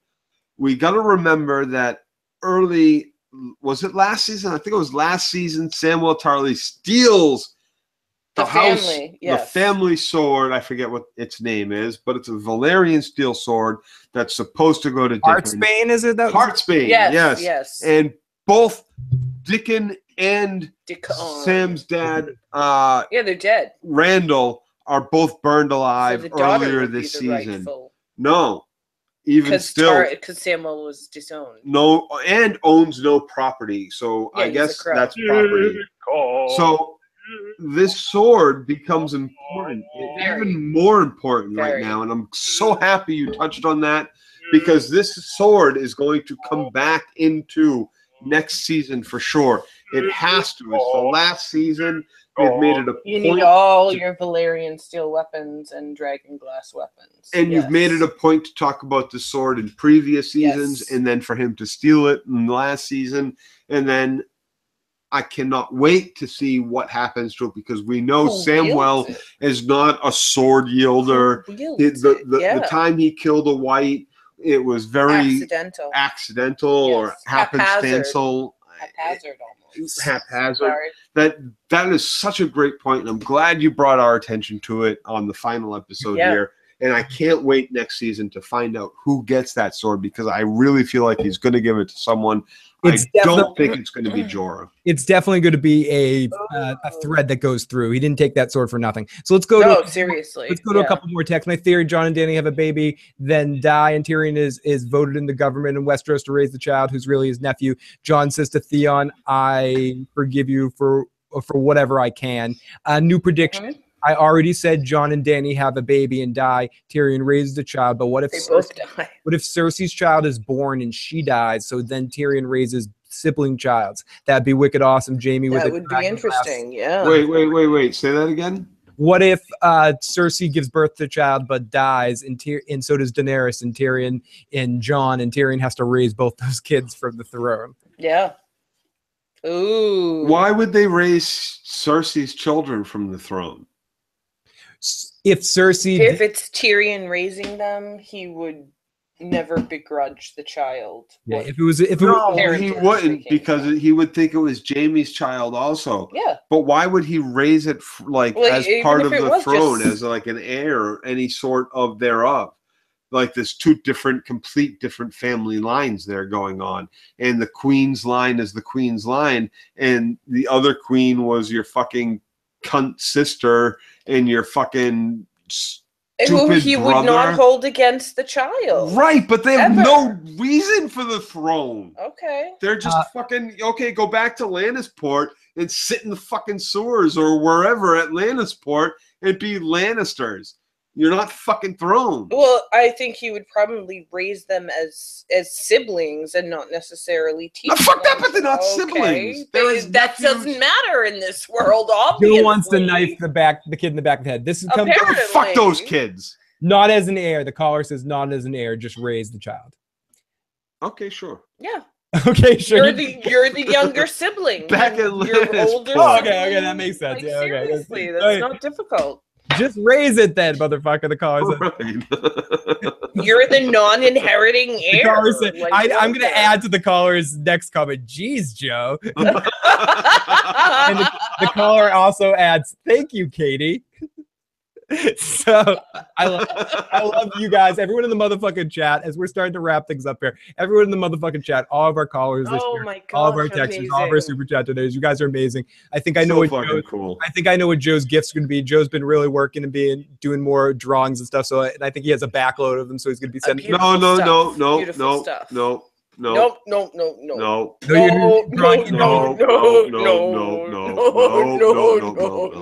I am drawing a special piece for Jay because Jay has been an awesome fucking caller every show and has challenged me to be a better thinker. Dude. Yeah. Oh, Jay, love it. So he's gonna get a special drawing that I'm going to hand make. It'll be the second piece I send out into the world. Awesome. Let's take one last call tonight from area code 862. That's what Jay gets. That's what he deserves, motherfucker. Are you ready for our last call, guys? Area code 862. 862. What's going on? That'll never be worth anything. Except my am I on the radio? You are on. Yeah, you are. Welcome. Who are you? Where are you calling from? I'm sorry. Oh my God! I finally had the courage to call in. This is glad you did. Phil, I love you. Oh, it's great to see you. I love Katie. Have no comment. I just and I'm gonna be so sad because I'm crying already. Oh, hey now. I'm gonna miss you too. We're gonna be back soon. Hey, it's more episodes. It's gonna be a lot of fun. Thank you for calling in and thank you for always being awesome in the motherfucking chat. Talk to you guys later. Bye. Have a good one. You got something else to say, I'm sure. She said she had no comment. She said she had no comment. She just wanted to call in and say hi. Oh, loves us. Okay. I thought she said, "I love Phil. I love Katie. Joe, I have no comment." That's what I thought she said. See, that's what you hear because you think everyone's a fucking enemy, asshole. Oh, Jade Dragon Melon, $5 super chat donation, keeping us going, heading out for the night. But thanks again for giving me a place to hang out for the show for the last 2 years. Joe, can you believe you and me have been making fools of ourselves and coming out here and being assholes since the beginning of season 4? We went back and did some season 1 and season 2 and season 3 stuff too, but we basically started doing this shit in season 4. This is the the season 4, 5, 6, now 7. This is the 4 years now. Yeah, four seasons doing this. Because we started with The Walking Dead, which was before the first. I actually started with Breaking Bad. Right, you had a couple episodes of Breaking Bad to finish out the final. Yeah, the final 8. I came in like a couple episodes into the following up after the Breaking Bad of Walking Dead stuff. So we've been having a lot of. It was your cousin who started with you on Breaking Bad, right? Oh yes, yes. Gotti, yes, and if Gotti, if you're out there, man, thank you.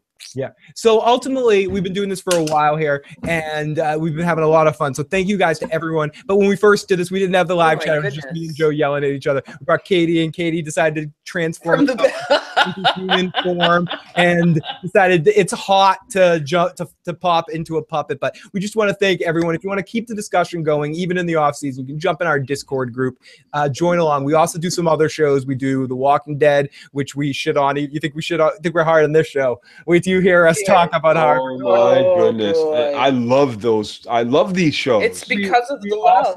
We also will be talking about Vikings. We will be talking about Westworld. We will be talking about some other random shows here and there popping up. We'll be talking about Better Call Saul, talking about many other shows that randomly pop up that we may throw into rotation. I'm going to be doing a weekly End of the Week show. We sometimes do some movie coverage where we do live watches of movies. Got some other kind of content coming up soon. We also put out a music video earlier tonight, so if you haven't watched that, great. Please share that all over if you can. But everyone, thank you so much for the super chat donations and the awesome stuff in the chat. Let's go to the live motherfucking chat. And I also wanted to say a huge thanks to all of our feedback guests this season. Joe will be my final feedback guest sometime later in the week. Joe and I will be on, so if you haven't already, leave some voicemails and text 781-990-8509. Again, 781-990-8509. The phone line will also be open that day too. So Joe and I will be doing a feedback stream as Joe just fell down. Fall down. He meant to do it. Totally meant to do it. Totally but you guys controlled gravity situation. Yeah, there's something going on there. I don't know. But there's also so many other ways to follow us. Follow me on Twitter at I Got Issues Man. Wait, are you doing like a wrap up thing here? Yep. We're ending things up, Joe. Hold on. He's telling us Phil, we're done. what do you have to drink? Lime. What do you have to drink? I think my lazy eye is starting to drink. Very strong beer. Okay. You have a very strong beer. Right. Beer. All right. It's fucking like. I've had so much tequila. My lazy eye is getting really fucking lazy. I cracked this shit. I cracked this shit. All for you. All right. This is for everybody out there, and I want you to know that we're drinking now. Joe's camera is blurry for this season. Our camera went foggy. So Joe warged into the camera and made it foggy for a second. Foggy Nelson there. So everybody, Phil, chug as much as you can because I will. Here we go. Let's toast. Sláinte. Toast to everybody. See you guys. 6 more episodes of Game of Thrones. We'll be doing this recap for all 6 of them. You guys call on in, join us for all of them. Keep the discussion going. Pop on in the feedback show. Leave us a text. Hey, Phil. We'll be back. I bet you nobody can fit in a super chat donation before you fucking sign off. Yeah. I bet it doesn't happen. I bet nobody fills one in. I bet they can't do it. They can't. I bet they either don't have the bank accounts or they don't have the fucking balls like Theon, or they're just fucking like wimps like Santa who can't fucking thanks for being my. Joe, I do want to say also, thanks for. They can't do it. They can't do it. They can't fit that shit in. Watch. Oh, the shit talking. Don't have to worry, get your shit. Joe. You know I'm there for you, Phil. You know Even when you're shit talking, have a shit bubble. Just no matter what. We gotta go through the songs. We gotta go through the songs. Dude, play the video classics. song. They're You got to be able to classics. play that shit. That's just fucking awesome, and they deserve to hear it. What that? Okay. They need to watch the video and give it some It's hits amazing. and some links It's and some freaking likes. amazing. But they need to hear a teaser of it at least. I don't know if I can play it right now. I might be able to. Let me see if I can do this. Let's face the facts about Jon and Daenerys. That's kind of gross. Oh, the Wolfer guy. The thought of it makes me groan inside. I hope you all feel way too, and don't ever keep it inside. Dope. There's a dragon eggs may need his wolf balls, but I just keep on laughing till I cry about this. Boat sex, it's not what I want. Boat sex with the diamonds on. There's nothing needed about it in my eyes.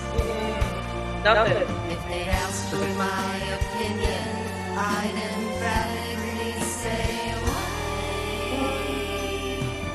It's boat sex and it hurts my eyes. They're closer than Okay, Phil, stop it. Okay. One second, Joe. I gotta fix the microphone. I gotta fix the microphone. 1 second. You're gonna hear yourself for a second. And I do want to play one before you talk. I want to play because we're playing all of them for the season. Let's play the Timo song one more time for Timo and her amazing donations and amazing commentary this season. Love you, Timo. It's Timo's Red of the Night. It's Timo's Red of the Night. Fuck Sansa, fuck Sansa, fuck Sansa, fuck Sansa. It's Timo's Red of the Night. It's Timo's Red of the Night. It's Timo's Red of the Night. It's Timo's Red of the Night. It's Timo's Red of the Night. It's Timo's Red of the Night. It's the Red of the Night.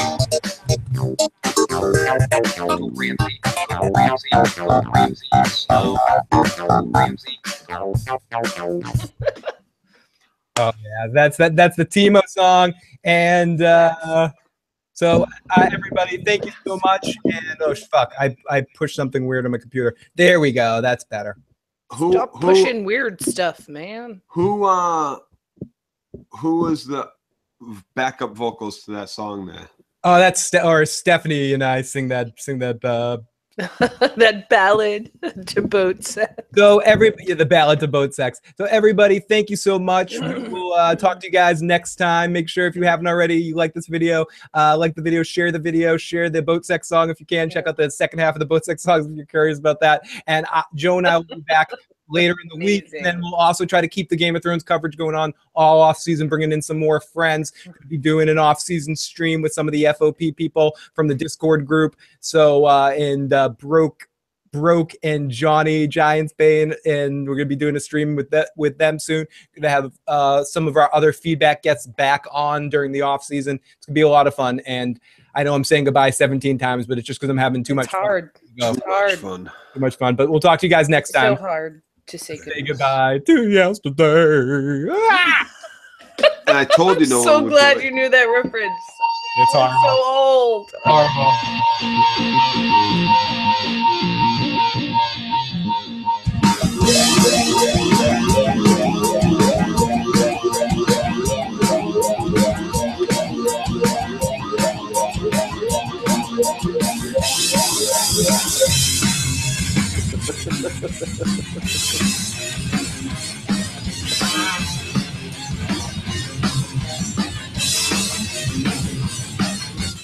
Forgot to say thank you to everyone. 09, 1998 champion, 4 times the funky Aaron champion, Alan Varison, V, Amanda, Analysis, Av, B, Kerry, Dark, Eve, Fell, Felicia, Gecko, Gigi Allen,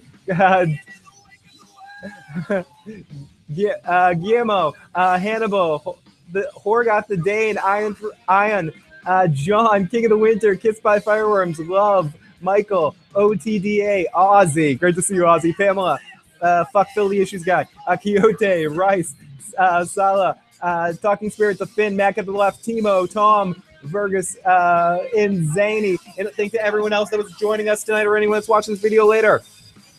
I want to leave. Leave this fucking shit.